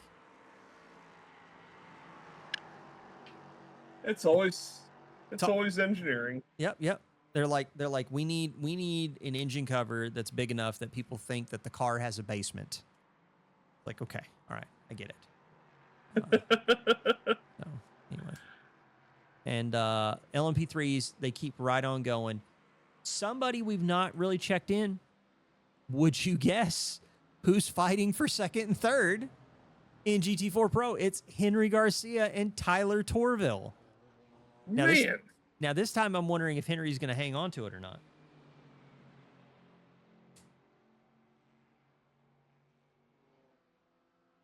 Feels like Daytona take two. I hear you, Milo. F's in chat. Sorry about the spin, dude. You did have pretty decent pace there at the start of the race. I thought you were going to give Scott a bit of a run for his money there. That was some good racing at the front. Word. That was some good racing to watch for sure. And those guys absolutely are cracked. Yeah, this field is getting kind of sweaty. Yeah. Like I'm in the Mid-South right now, and it's like the thermostat says digits that start in 8 and they're 2-digit numbers, but it's got feels like 105, 106. Yeah. And it feels like it feels like the action's heating up here. Oh yeah. And but I'm okay with that. Not okay with 106 degrees, but am okay with spicy action in multi-class racing. Track is cooling down. It's down to 22 degrees. Man, I wish I would roll around in that right now. God, yes. It's hot in Ohio too.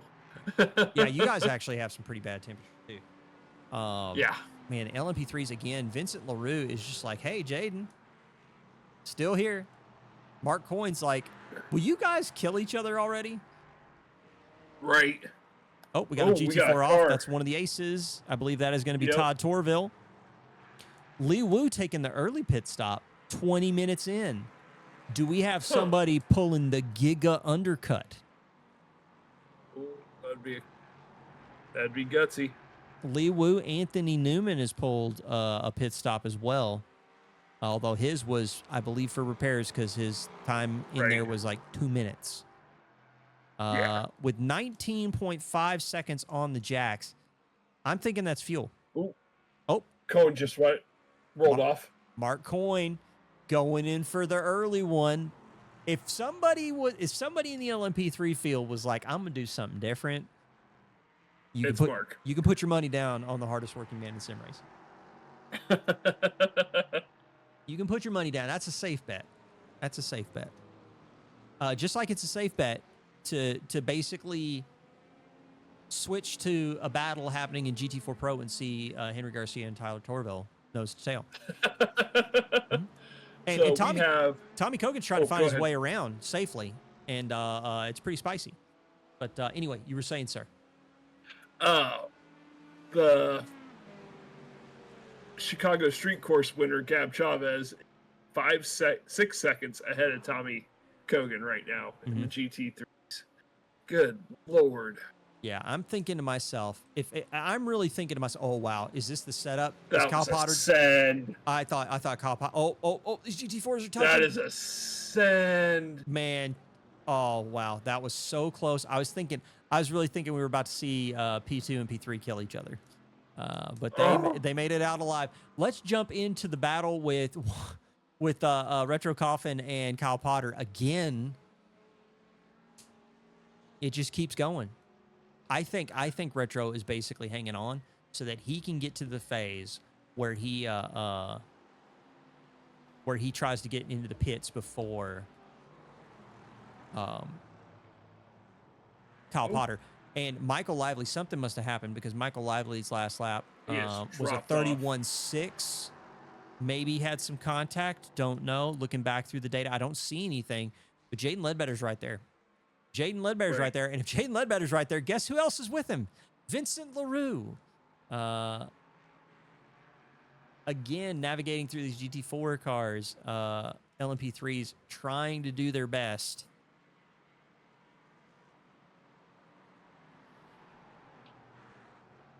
Ooh. Jaden right up on Michael's bumper. Yep. Less than a half seconds between P1 and P3. We have Retro Coffin diving into the pits early at the 23-minute mark. So that's gonna let Kyle go. But we're gonna see how long he's on the jacks. Mark Coyne on the jacks for 15.3 seconds. That's a fuel stop. Right. We're gonna see what happens here with the old GT3s. Retro is up to 22 seconds, so he might be taking tire, at least fronts. Maybe he's taking some fronts, but he's back out on track, and we'll see because we don't really have a true GT3 time to measure right now. Because 19.52. Right. Oh! Lively just got loose going through the S's. He got loose, but I don't see an indicator that he actually went off track. So I think he might have kept it together. And suddenly, he did. Jaden Ledbetter and Vincent LaRue are fighting now for the lead of the race. And Jaden having that inside line. Very big save. Yeah, through turn 5, and that is going to set him up for the lead of the race. And I'm really proud of Jaden. He's in the lead, and he didn't kill Michael. I'm proud of him. But there's still GT4s that could have an X on X. Yeah, there are GT4s that could find themselves on the wrong end of an LMP3. Yeah, definitely could happen. Christopher Blue. Go with God, Christopher. Go with God. Anthony Newman does find his way around Tyler Roberts, and he is moving through the field. I believe he's trying to catch back up to Retro, and that's after that massive shunt and taking the repairs. Just taking a look through the rest of the field. Do we have anybody else going in the pits? Lee Wu, he went in the pits. Anthony Newman went in the pits. Juan Rodriguez into the pits. Yeah, we have not seen anyone else pull the trigger. We're getting little flashes. Can we talk about off tracks? Can we talk about off tracks? Where are we at on off tracks? Kyle Potter's sitting on 21. Jesus Christ. He's got almost an off track a minute. That's a drive-through. Yeah, he might be getting one. He might be getting a drive-through. That might happen. Todd Torville has crashed and jumped to the pits. We've got a big space in the field. Let's see what happened to Todd. He's getting ready to go into the downhill section. He's on the brakes. Just the slide, okay. And punched out. Just frustrated, man. It's a tough track. Interlagos is tough. It's a very tough track. It's a very tough track. Now that Michael Lively is no longer in front of Jaden Ledbetter, he is starting to drive away from Vincent LaRue. And I don't know if that's because Vincent's going to try and keep his tires fresh or what. I just had up on my screen, Ryan Buchanan and Dave Lively are fighting each other for position, and neither of them have a bumper. Yeah. Neither of them have a front bumper. Yep.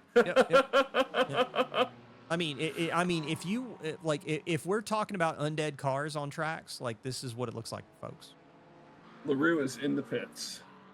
Okay, so LaRue dives to the pits after the moment, and Giancarloso follows him in. We're going to pay attention and see what we can see on the data from Vincent's pit stop.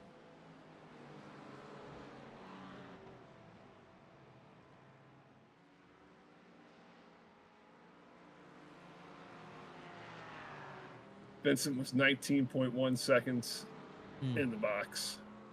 So 19.1, that's a little bit slower than Mark Coyne. But he left about 4 seconds on the table. Right. That is interesting. So so what we're going to do now, ladies and gentlemen, because I'm not the smartest person ever, what we're going to do is we're going to respond to Chris Turner's kind question and switch back to live, because I'm not a smart man. But that's okay, because we did watch some good, solid racing action while we were in replay mode. There was still action happening on track. It's just not the smartest guy in the booth right now. So, but that's okay. We ball. Lively and Ledbetter are in the pits.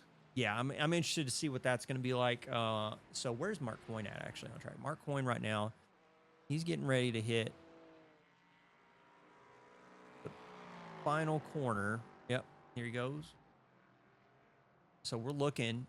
Is Mark Coyne going to make out like a bandit? Hi, everyone. That's weird. Did we lose it again? It looked like it froze again. Let me see. Chris Turner will tell us if we've got the stream or not. Right. Got an F in chat. Yeah, I do see the reconnect was successful. There we go. Excellent. Let's see. Yeah, we're back. We're back. Are we live? Are we live though? I mean, I pressed the button. Unless it's lying to me. Sorry about that, ladies and gentlemen. Arkansas Internet. Just doing what it does. We got a whole host of GT4s going in the pits. Whole host of them coming out. Gab Chavez still in the lead of this race, but coming into the pits now. Tommy Cogan's going to stay out. Kyle Potter is in. So Kyle Potter taking the longer run of it, and Retro Coffin, after the pit stop, did come out behind Sean Sullivan, but Sean Sullivan pitted early, like super early. So he's not right. He's not good to probably to fuel to the end. Are we real though? We're real. We're keeping we're keeping it real. We're keeping it very real, because I'm pretty sure the kids still say that. So this is gonna be surprising, but in GT4 Pro we have Henry Garcia and Tyler Torville fighting for position. The only thing that has kind of like made this somewhat different is the fact that Lee Wu is in front of him. It's in the mix as well. Yep, pitted on lap 12 and spent 8 seconds less on the jacks than Henry Garcia. So big time savings for Lee Wu. Finds himself now in second place after pitting on lap 12. And yeah, but somebody who's still out in front of this field, even after the pit stop, Tanner Schiffner. He's like 3.6 seconds ahead. Tommy Cogan now in the lead of this race, has yet to pit. Sean Sullivan actually has yet to pit. I had that completely wrong on Sean Sullivan. I confused him with Anthony Newman, which is easy to do. Cogan's in right now because their names are not at all the same. So right. Yep. So I'll just take the L on that one. Let's go back to GT4 AM. Christopher Blue's got a battle on his hands with Jameson Leckenby. Christopher Leckenby Blue is a go ahead. pro driver. Yep, he does. Yep. So Leckenby's pro, and Christopher Blue has got to run for his money but currently sitting in second. But man, the guy right here, we haven't actually, I don't even think, I'm going to do it right now because I don't think we've had the camera on this dude the entire season. Stephen McLean, the other ace AMG, 12.7 seconds ahead right now. Pitted on lap 18, was on the jacks for 28 seconds. Didn't matter because the man is already shifted into a new time zone. He's somewhere else right now. He's just somewhere else right now. And people are really going to have to figure out how they're going to close that gap down. Yeah. Chris in chat, stop the count. Mark Coin's in the lead of the race. With a 9-second lead. Yep. Mark Coin, I mean, his last lap was a 30.7, which isn't bad. Not bad. Jaden's was a 30.57. Scott Fleming, however, was like a low 30, like a 30.0. So, it's going to be interesting. Going to be an interesting second phase of this race. Gab is hunting down Tommy Kogan. Yeah. And Tommy did pit on lap 21, it looks like, and was on the jacks for 22 seconds. So again, comparable times. I'm kind of curious. I'm kind of curious what happened there. Oh no, Henry Garcia's off the track. Ladies and gentlemen, the dream is over. It said he's off track. Wait a minute. Oh, he was off track. He's still in front. The dream is back on. Oh. The dream is back on. What I miss? What I miss? I'll switch back to live. What I miss? We had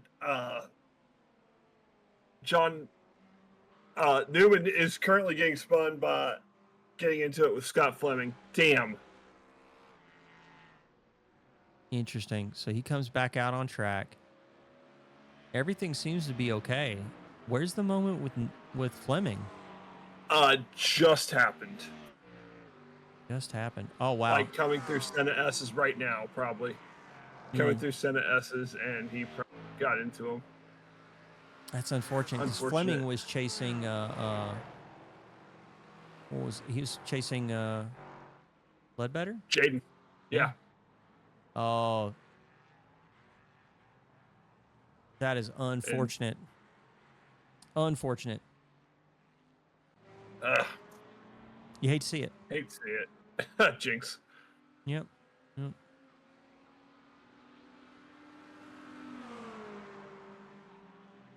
So Gab finds his way around Tommy Kogan. But Tommy Kogan going to try and use the draft to his advantage to try and let Gab pull him along. Because pretty far off in the distance, actually, is Retro Coffin. Although Kyle Potter is catching. Kyle Potter's catching Retro Coffin? This battle has not happened all night. I mean, I'm shocked. I'm as shocked as you are. I'm as shocked as you are. Yeah, it's real.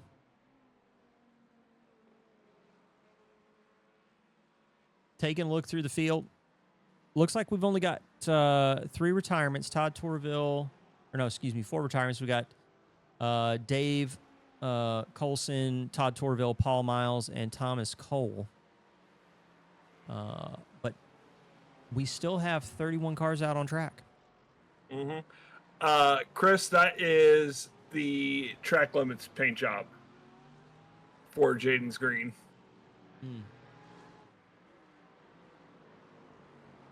Interesting. Michael Lively still trying. Michael Lively's still trying to come back after losing the lead of this race right now. Finds himself behind Vincent LaRue and Scott Fleming. But you know, maybe inverting this group of cars is gonna make it a nice, exciting second phase of this race. Because the field is going to stretch out with a track like this. Field is going to stretch out. It's just a matter of time because it's just a technical course. It's not that long of a lap. I mean, at a minute and a half, it's not that long of a lap, and it's tricky. And with the traffic mixture happening, only makes things more complicated. And then something Jaden kills John a lot. Yep. Yep. That's why he was asking Scott's car. I thought it was Scott's Miracle Grow.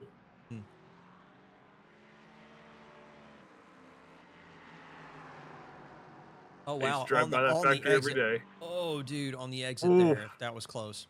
And, man, we got That 3 of was them grouped tight. together. And now is that Lively with the box in? With the Yep. box in, and then finds his way around Fleming. And now he's got to immediately navigate his way around Blue. And we're all just going to... And then he's coming up on Kerry Nolan next. This is crazy. Oh, lights just turned on.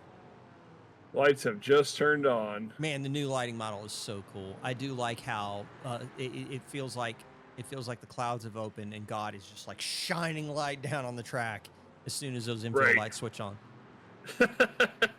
So weird. So realistic. Man, DirectX 11, what an engine.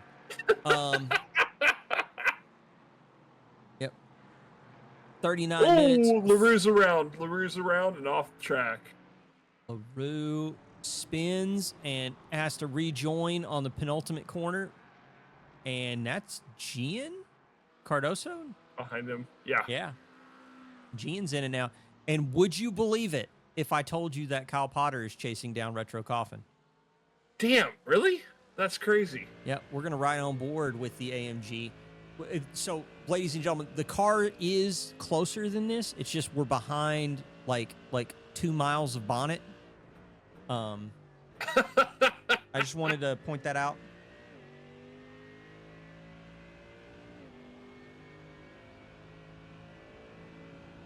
They are still 4.5 seconds back, Chris. Oh, okay. Yeah. They're chasing him down. Are they actually working together now? That's the question. Is that a real one? Like you weren't kidding, right? It's like, are they working together? Oh man, absolutely not. Absolutely not. No shot. I agree, Chris. I agree.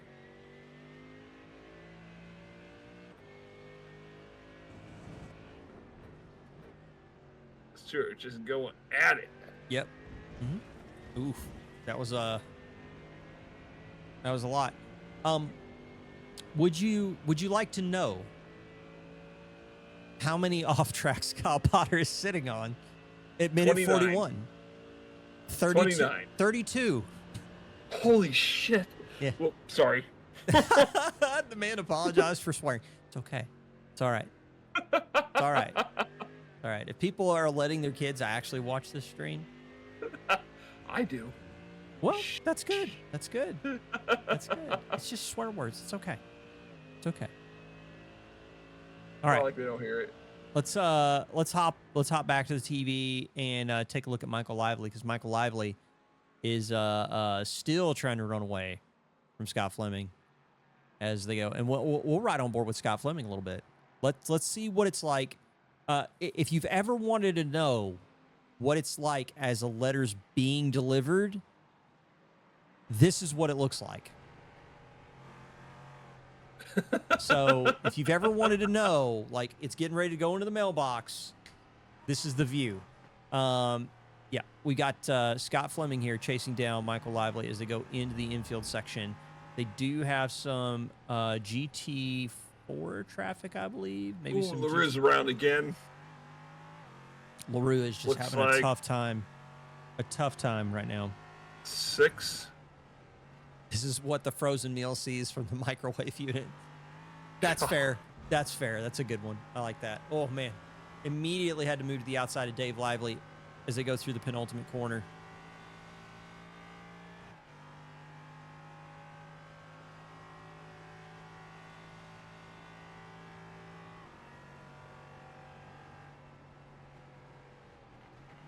Was that a little lift in close? Lift in close.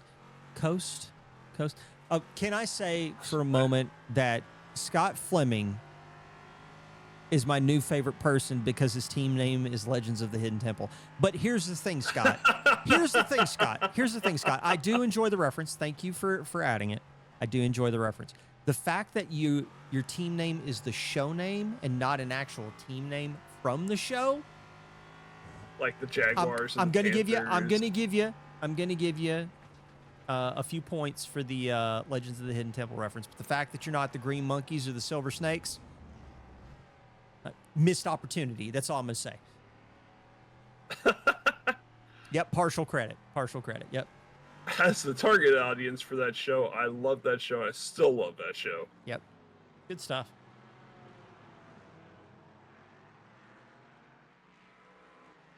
And that show came out right at the phase of Nickelodeon where they understood that they couldn't let kids do just literally anything in obstacle courses because Yeah. they could get sued.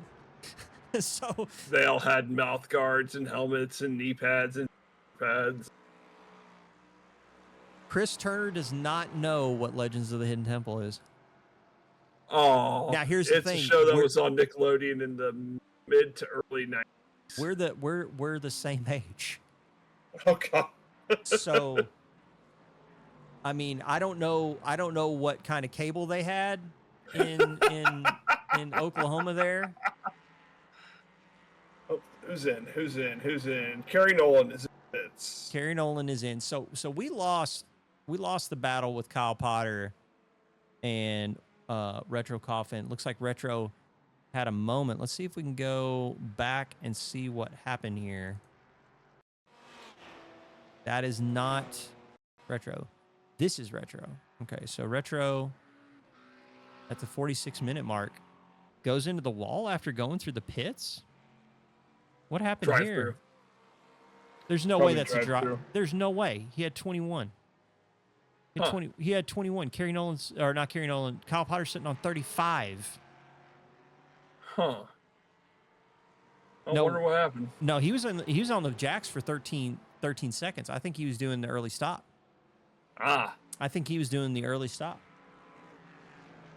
That was Again. a bonk. That was a bonk.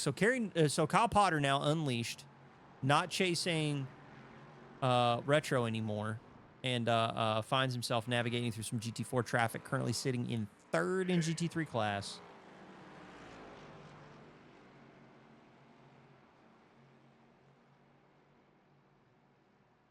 Tyler Torville is currently chasing down blank. All right, there have been a major battle between the same people in every class so far. Yeah, It's been amazing. It's like if I say Tyler Torville, you say Hayden Garcia. Yep. It's just it's inevitable. It is inevitable. Like it's like there's some sort of like magnetism that happens in Brazil where Henry Garcia runs away from a Tyler Torville. I don't understand it.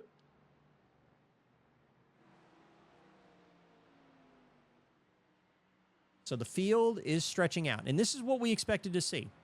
This is what we expected to see. But what we are getting close to is we're getting close to that 40. We're getting close to the 50-minute mark. So what I'm thinking is, if people are going to pull like the undercut, see the thing I don't understand about Retro is that undercut was pretty early. Right. I don't know if he's going to be able to make it all the way to the end. But what he might be doing is taking an early pit in the middle because he knew he was going to have to take 2 stops. Fuel. Right. You know what? The math ain't mathin'. I'm going to stop now because I don't want anybody to believe for a second that I know what I'm talking about.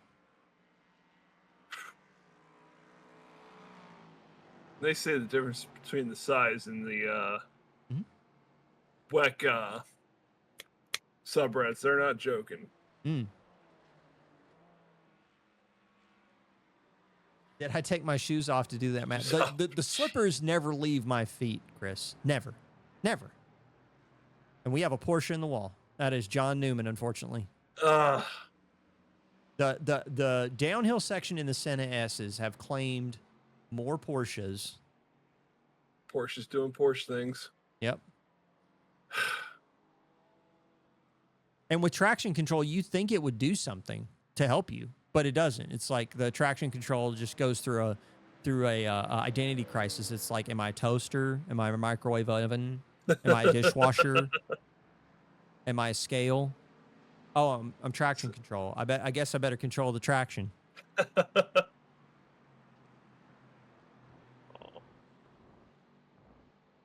I don't know if they would call him an iconic duo as much as I would say T1 is John Newman's nemesis. Mm-hmm. I would actually say Jaden Ledbetter is John Newman's nemesis, but T1 seems to be putting in some work, aiming for the title. Jury's still out. Mark Coyne's in the pits. Huh. Mark Coyne going in for that second undercut now. So, okay. So Jaden Ledbetter's around in Senate S's. Jaden Ledbetter loops it. What happened here? Sean Sullivan crashed as well. Was that related? No, unrelated. Okay, so we're going to look at Sean Sullivan first, and then we're going to see what happened to Jaden. So we're in the infield section, and then Sean Sullivan's Porsche does Porsche things. A lot of time, though, for the GT4 traffic to navigate. Going in to the Senna S's now, Ledbetter on the brakes into turn one, and the saddest spin you've ever seen from an LMP3.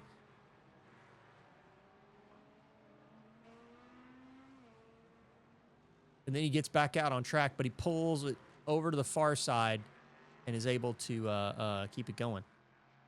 So Michael Lively back in the lead. Back in the lead. And Mark Coyne pitting on lap 32. So when he pitted on lap 32, we're going to switch back to live now because I'm not going to forget this time. I'm not going to forget. Chris, don't harass me. I got to it before you said anything.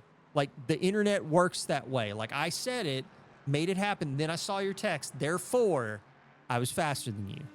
Suck it. Anyway. All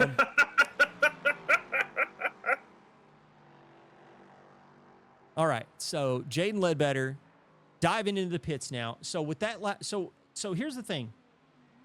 Chris, with Mark Coyne taking that pit stop on 32, he pitted, it was probably, somewhere between 46, maybe 48 minutes into the race. I think he's got enough to get to the end for sure. So I think Mark Coyne's just going for that Giga undercut. And I think he's going to pull it off. I think the same thing's kind of true for Retro, except for the fact that he ate the wall on pit exit. We'll see, though. We'll see. Jury's still out. Ian Cardoso trying to catch Mark Coyne. Andor is the best Star Wars show. Do what? Oh, yeah. Andor is the best Star Wars show. That is true. That is true. Anybody wants to get into an argument with me, Space Magicians is boring. It's just boring. Like, I'm not a Jedi fan. I don't care that... What about Mandalorian? Mandalorian is fine. Baby Yoda is also boring. Adorable, but also boring. But our viewership just went to 0. 100%. 100%. I'm going to tell anybody who is willing to listen that Andor is the Star Wars that we should have had from the beginning.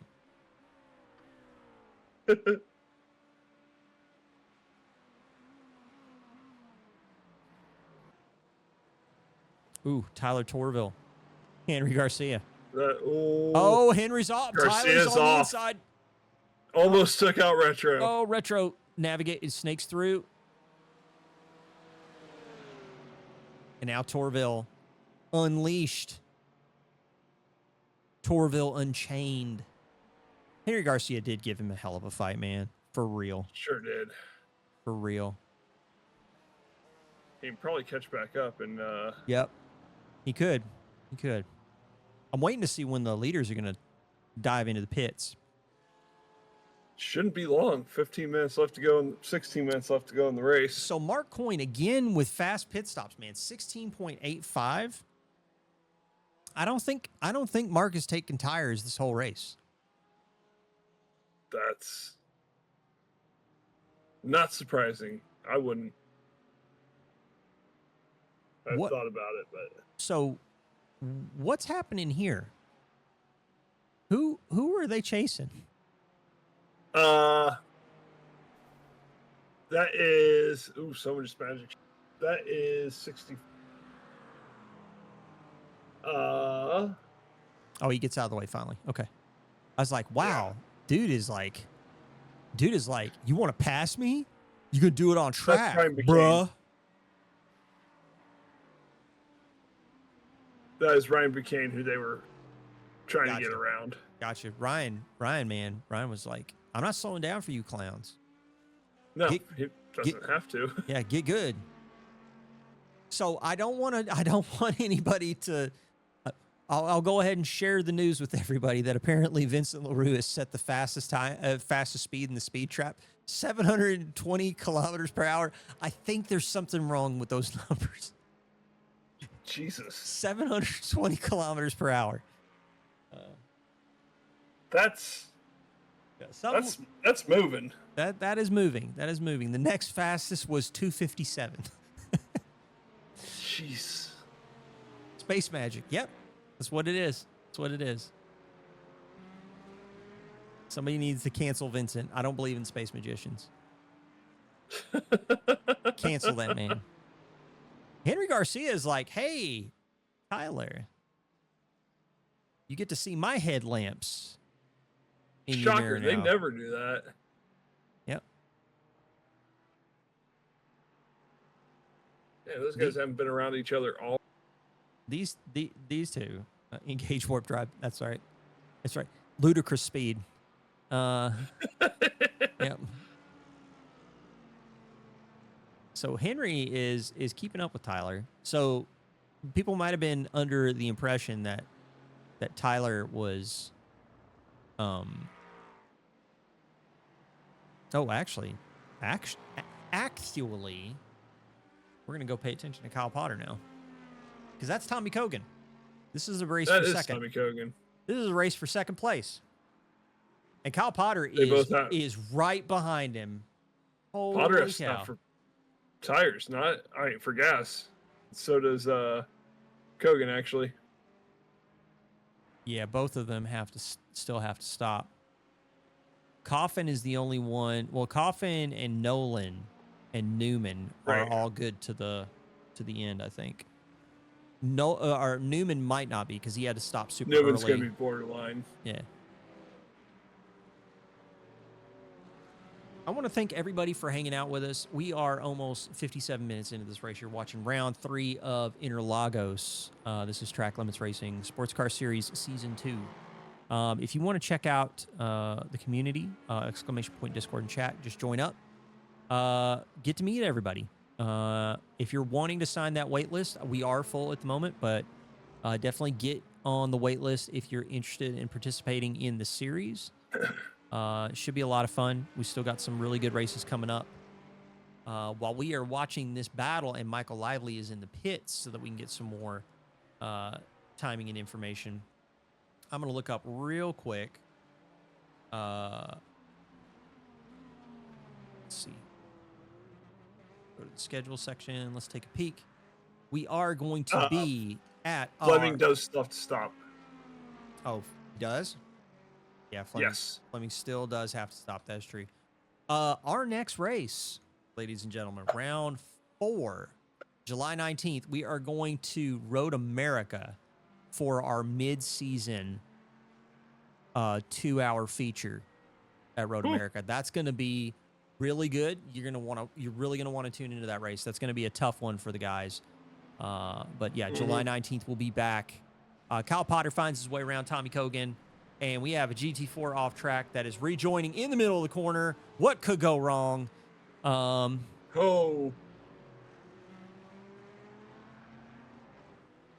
He's saying Mark Coyne has it in the bag as long as he has fuel. Well, he did put fuel in the car. We'll find out if it's the right amount. Yeah. With 11 minutes to go. Yep, 11, a little over 11 minutes, yeah.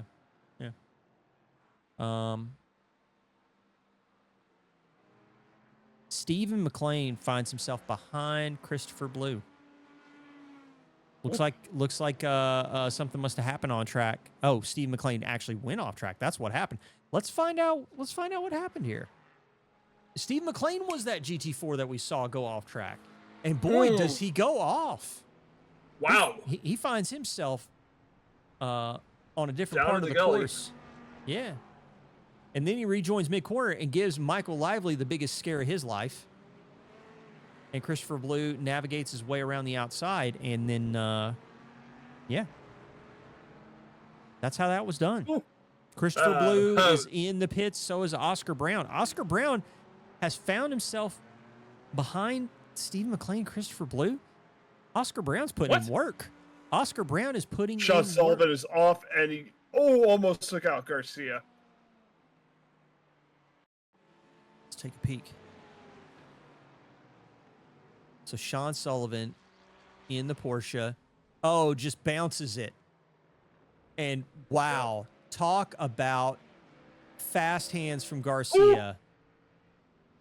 That was nuts. That could have been really bad. That could have been real bad. Scott Fleming is in the pits. We're going to switch back to live because I'm not going to forget. Hey, you know what? I actually went to a second replay, sir, and then I talked about what the replay showed me, and then I switched back to live because I know how to broadcast. No. Brandon Potts. Retro Coffin on the inside. So Retro Coffin finds himself behind Brandon Potts, but Brandon Potts hasn't pitted yet. Yeah, BP still needs to pit, and so does Coogan, Potter, and Chavez. And Chavez, yeah. Yeah, it is, it's close. So Mark Coyne in the lead of this race after Scott Fleming pits for a very, very brief 8.9 seconds. You know who just set the fastest lap of the race? A 29.4 from Vincent LaRue in 6th. man just like threw the gauntlet down and then immediately goes off track. Unfortunate for Vincent, man. He's had a tough race. Interlagos has not been kind. No. Brandon Potts. But it's provided some great content. Oh, absolutely. Tanner Schiffner into the pits from the lead of GT4 proper. Coming to the pit stall for the last time. Henry Garcia is going to find himself in second place. I'm curious, what happened to Tyler? He's in the pits. Oh, Tyler pitted early. That's why. Tyler still hasn't pitted. That's what's going on. That's what's going on. I get it. I can follow. So with Garcia and Green, where's Torville? Torville, he's probably going to get around both Garcia and Green. Well, Garcia's off the jacks. Yeah, it's going to be close. It's going to be real close. And we got Lively on the outside. I think Garcia might have done it in the pits. We're going to take a look at the data here in a minute as soon as they navigate their way out of this corner. So just taking a look right now. So Torville. Garcia got him. Yeah, you know why? Torville. So let's take a peek. They're what? 4/10 apart? Torville spent 12.12 seconds on the jacks. Garcia spent 10.9. So there you go. 32.13 seconds of lane travel time and 31.77. That is enough to describe what we're seeing right now. Sean Sullivan crashes and jumps to the pits. I think he's calling it quits for the day. After the pit stop, so Steve McLean still has yet to pit in the 85 AMG.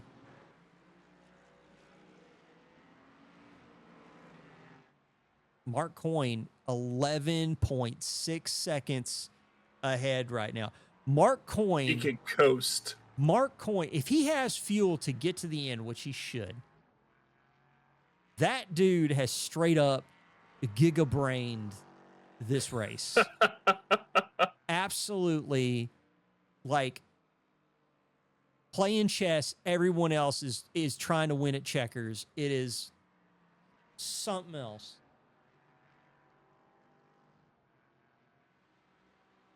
Potter's in the Pits. Yeah, Kyle Potter goes to the pits, so that's going to give Retro an opportunity to get around him. Would you believe it if I told you that Tyler Torville's chasing down Henry Garcia? No. It was The heck you say? I mean, I to be honest, there were really only like 2 outcomes that you could probably guess, and that was going to be either Retro Coffin chasing down Kyle Potter or Tyler Torville chasing down Henry Garcia. It was going to be one or the other. So Right. That has been our night. yep, it has been one of the races of all time. We are checking in. So Christopher Blue does find his way around Steve McLean, I believe, after Steven's pit stop. We're taking a look now. 8 seconds on the jacks. Man, that is crazy. Okay, so Christopher Blue, 11.18 on the jacks. Steve McLean, 8.08. So very fast pit stop on the jacks. Pit lane travel time, though, 31.2 for Christopher, 31.9 for Steven. So Steven had him on hitting the box, but he must have scuffed either the entry or the exit and lost so much time in the pits. That's a tight fit. For, GT3 leader is in the pits, and well, he's coming getting out. Spicy. Yeah, he's coming out. Tommy Kogan, however, pitted on lap 21, so 1 lap later, and still going with less than 5 minutes. I wonder if he's going to try and skate it. Skate home. He's got 6.7 seconds. If he's fuel saving, man, he is going to be fuel saving in a big way. His last lap, by the way, was a 33.6, so I don't think he's saving fuel. I don't think he's saving fuel. I think he's just going to pit a little bit later. LMP3s are really spread about. So other than the fact that Mark Coyne is currently 11.2 seconds ahead of Scott Fleming. Jeez. Yeah. Let's take a look at GT4 because we got Henry Garcia and Tyler Torville. But now, ladies and gentlemen, a new challenger. Lee Woo is lurking in the background for 4th. Oh, excuse me.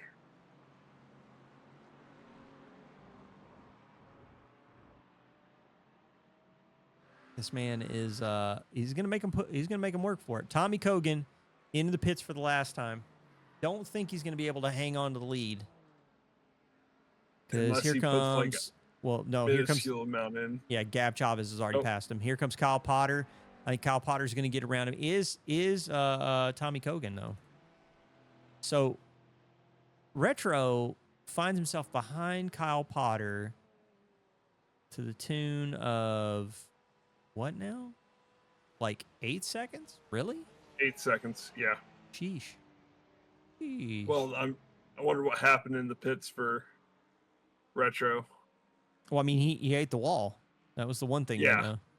I'm just curious if there was some other like slide off the track or something that we didn't see, because I thought that would have been closer than it was.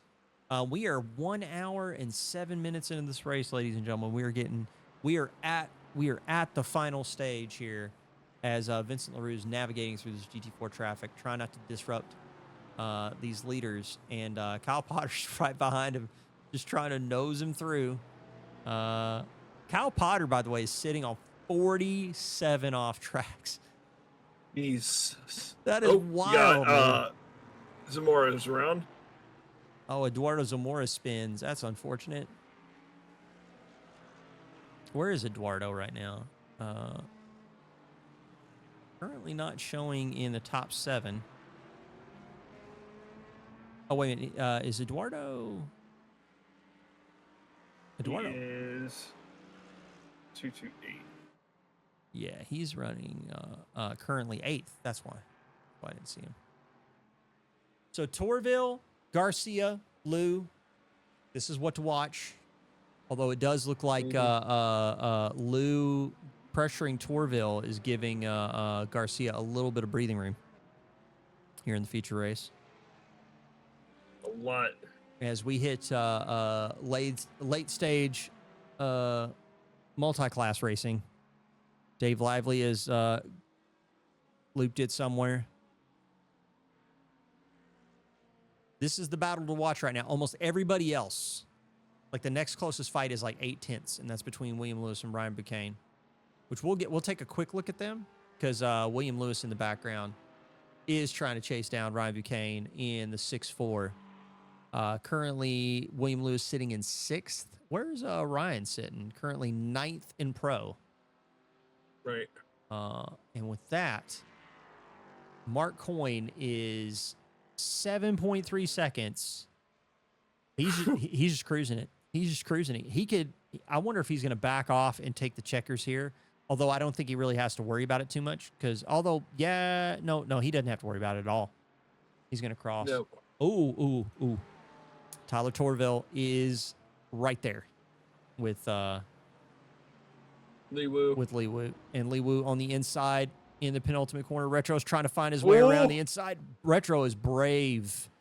That man is That was a move. So brave. And I think that actually kind of like kept Tyler Torville ahead of Lee Woo. Those Probably, shenanigans. It is 300ths. They're side by side as we get ready to go into turn 1.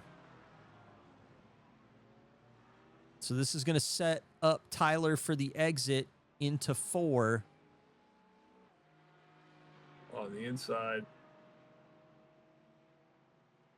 Mm-hmm.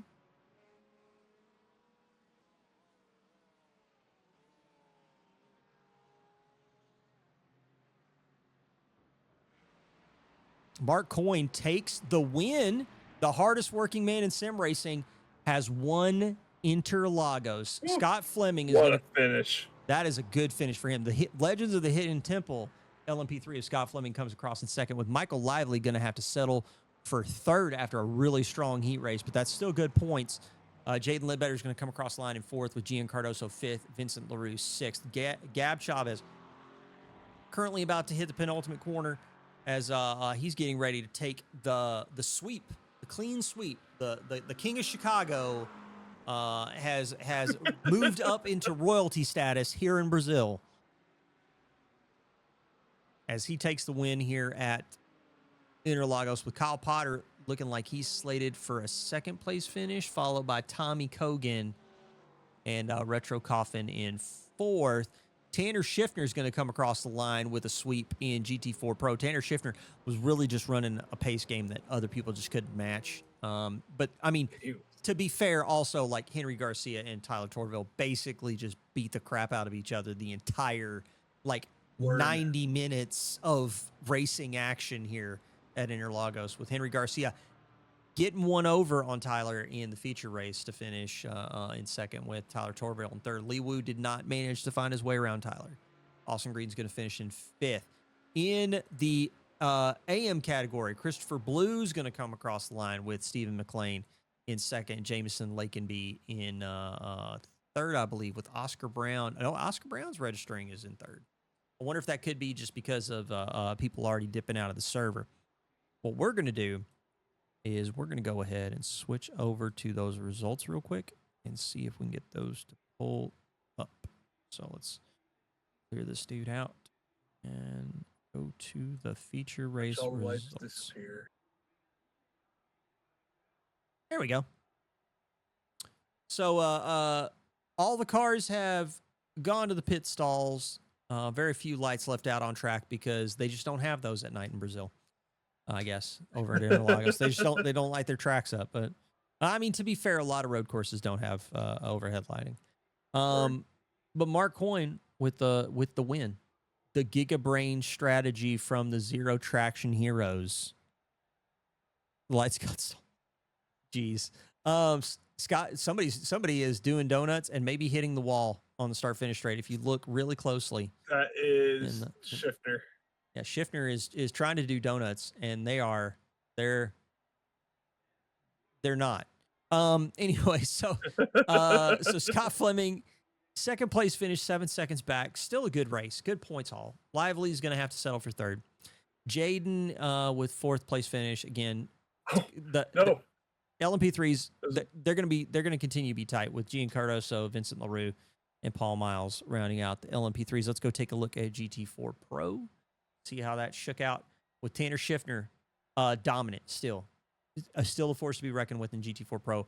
Henry Garcia in second with Tyler Torville in third. Lee Wu fourth. Austin Green fifth. Tyler Roberts, Jameson Lakenby, Eduardo Zamora, Ryan Buchanan, a lap down with David Coulson retiring the car. In GT4 AM, I think it was probably tough for the GT4 AM dudes, but Christopher Louis comes out on top. This is a little bit more representative of what I was thinking. I was thinking that maybe some shenanigans happened in GT4 AM in the heat race, and I think that's true because only the John Newman and Dave Lively finished the lap down, but Todd Torville and Thomas Cole with retiring, but Christopher Blue, Stephen McLean, Oscar Brown with a podium finish after a very sketchy start to his track limits racing season 2 campaign. A third place finish at Interlagos is going to have to feel pretty good. GT3s, for whatever reason, it puts them on the bottom. Don't know why. Need to ask SDK about that one. Gab Chavez in the 88, taking his place as a race winner here at Interlagos with Cooper Motorsports. Kyle Potter, second place finish in GT3, which is going to be good points for Kyle in his campaign. So he's definitely gonna make out like a bandit here with Tommy Cogan in third, who's going to keep everybody honest with that Purple Rain CrowdStrike Motorsport Corvette, and Retro Coffin in fourth, Brandon Potts in fifth, Kerry Nolan, the lone Ford Mustang privateer, in sixth, Anthony Newman in seventh, and Sean Sullivan in eighth. And that's going to finish it out.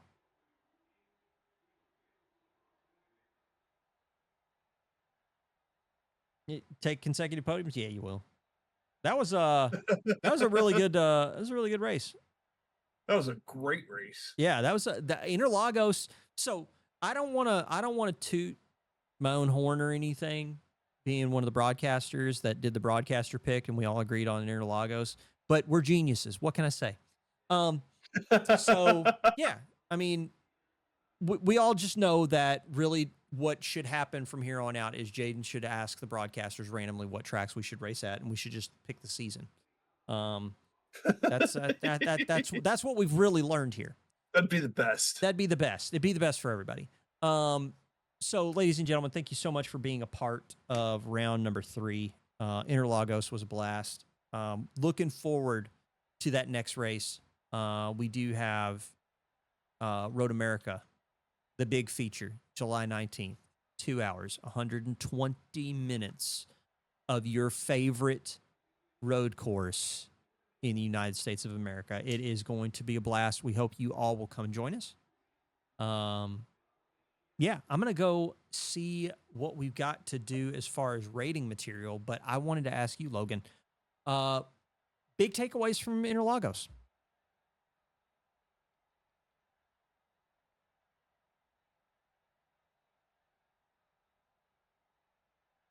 Did I lose the internet again? Please tell me I didn't. He left already? No, I think my computer is saving the replay. And I see. I was just going to check and see if you had any big thoughts or takeaways from Interlagos, because I really thought that was a good race, and I thought there's definitely a lot to remember about it. That was an amazing race. There was constantly stuff going on at all times on the track if you were part of 3 packs of cars. But no, it was just great racing. Had some great battles go on the entire race. That was a good race. Yeah, I felt like it had so much to offer. So I don't think you can really. Oh yeah. I don't think there's really much you can do there that isn't that doesn't end up making for a great race. I'm looking for Right. somebody to raid. I was going to see if we were lucky enough to have anybody from TLR streaming their majors right now, but I don't see anybody yet. And I'm not going to listen to Chris if he recommends that we just like go raid whatever fool or whatever. Fenn's live. Oh, Finn is live. Oh, so Mr. Finicini. Why is he not showing up on my left side? I need to solve that problem. So Mr. Finicini, what is there he is. Now I see him. Of course. Right, so he blocked him. No. Apparently I'm not following Finn, which is a foul on my part, but I am now. So we're gonna go send the raid over to Finicini. I think Finn might be asleep. I'm not gonna lie, but what would be super cool is if you guys go ahead. Well, actually, did he jump in chat? No, he wasn't. Okay. That Anyway. was true. Anyway, go give him a follow. I hope he's feeling better. I know he's had a rough time losing his voice and stuff like that, but it's been a lot of fun. Interlagos was great. Logan, this was a great stream, dude. You did a wonderful job. Absolutely. Thank you guys for stopping by. Yeah. But so we will see you guys July 19th. Road America, 120 minutes. That's going to be a banger of a race. You need to be there. Until then, from the Track Limits crew, thanks for hanging out. We'll see you guys next time. Night, guys. I'm going to figure out how to do this raid. I promise. I know how to type. I know what the letters mean. You're welcome for me stopping by. Thank you, Chris. You're wonderful.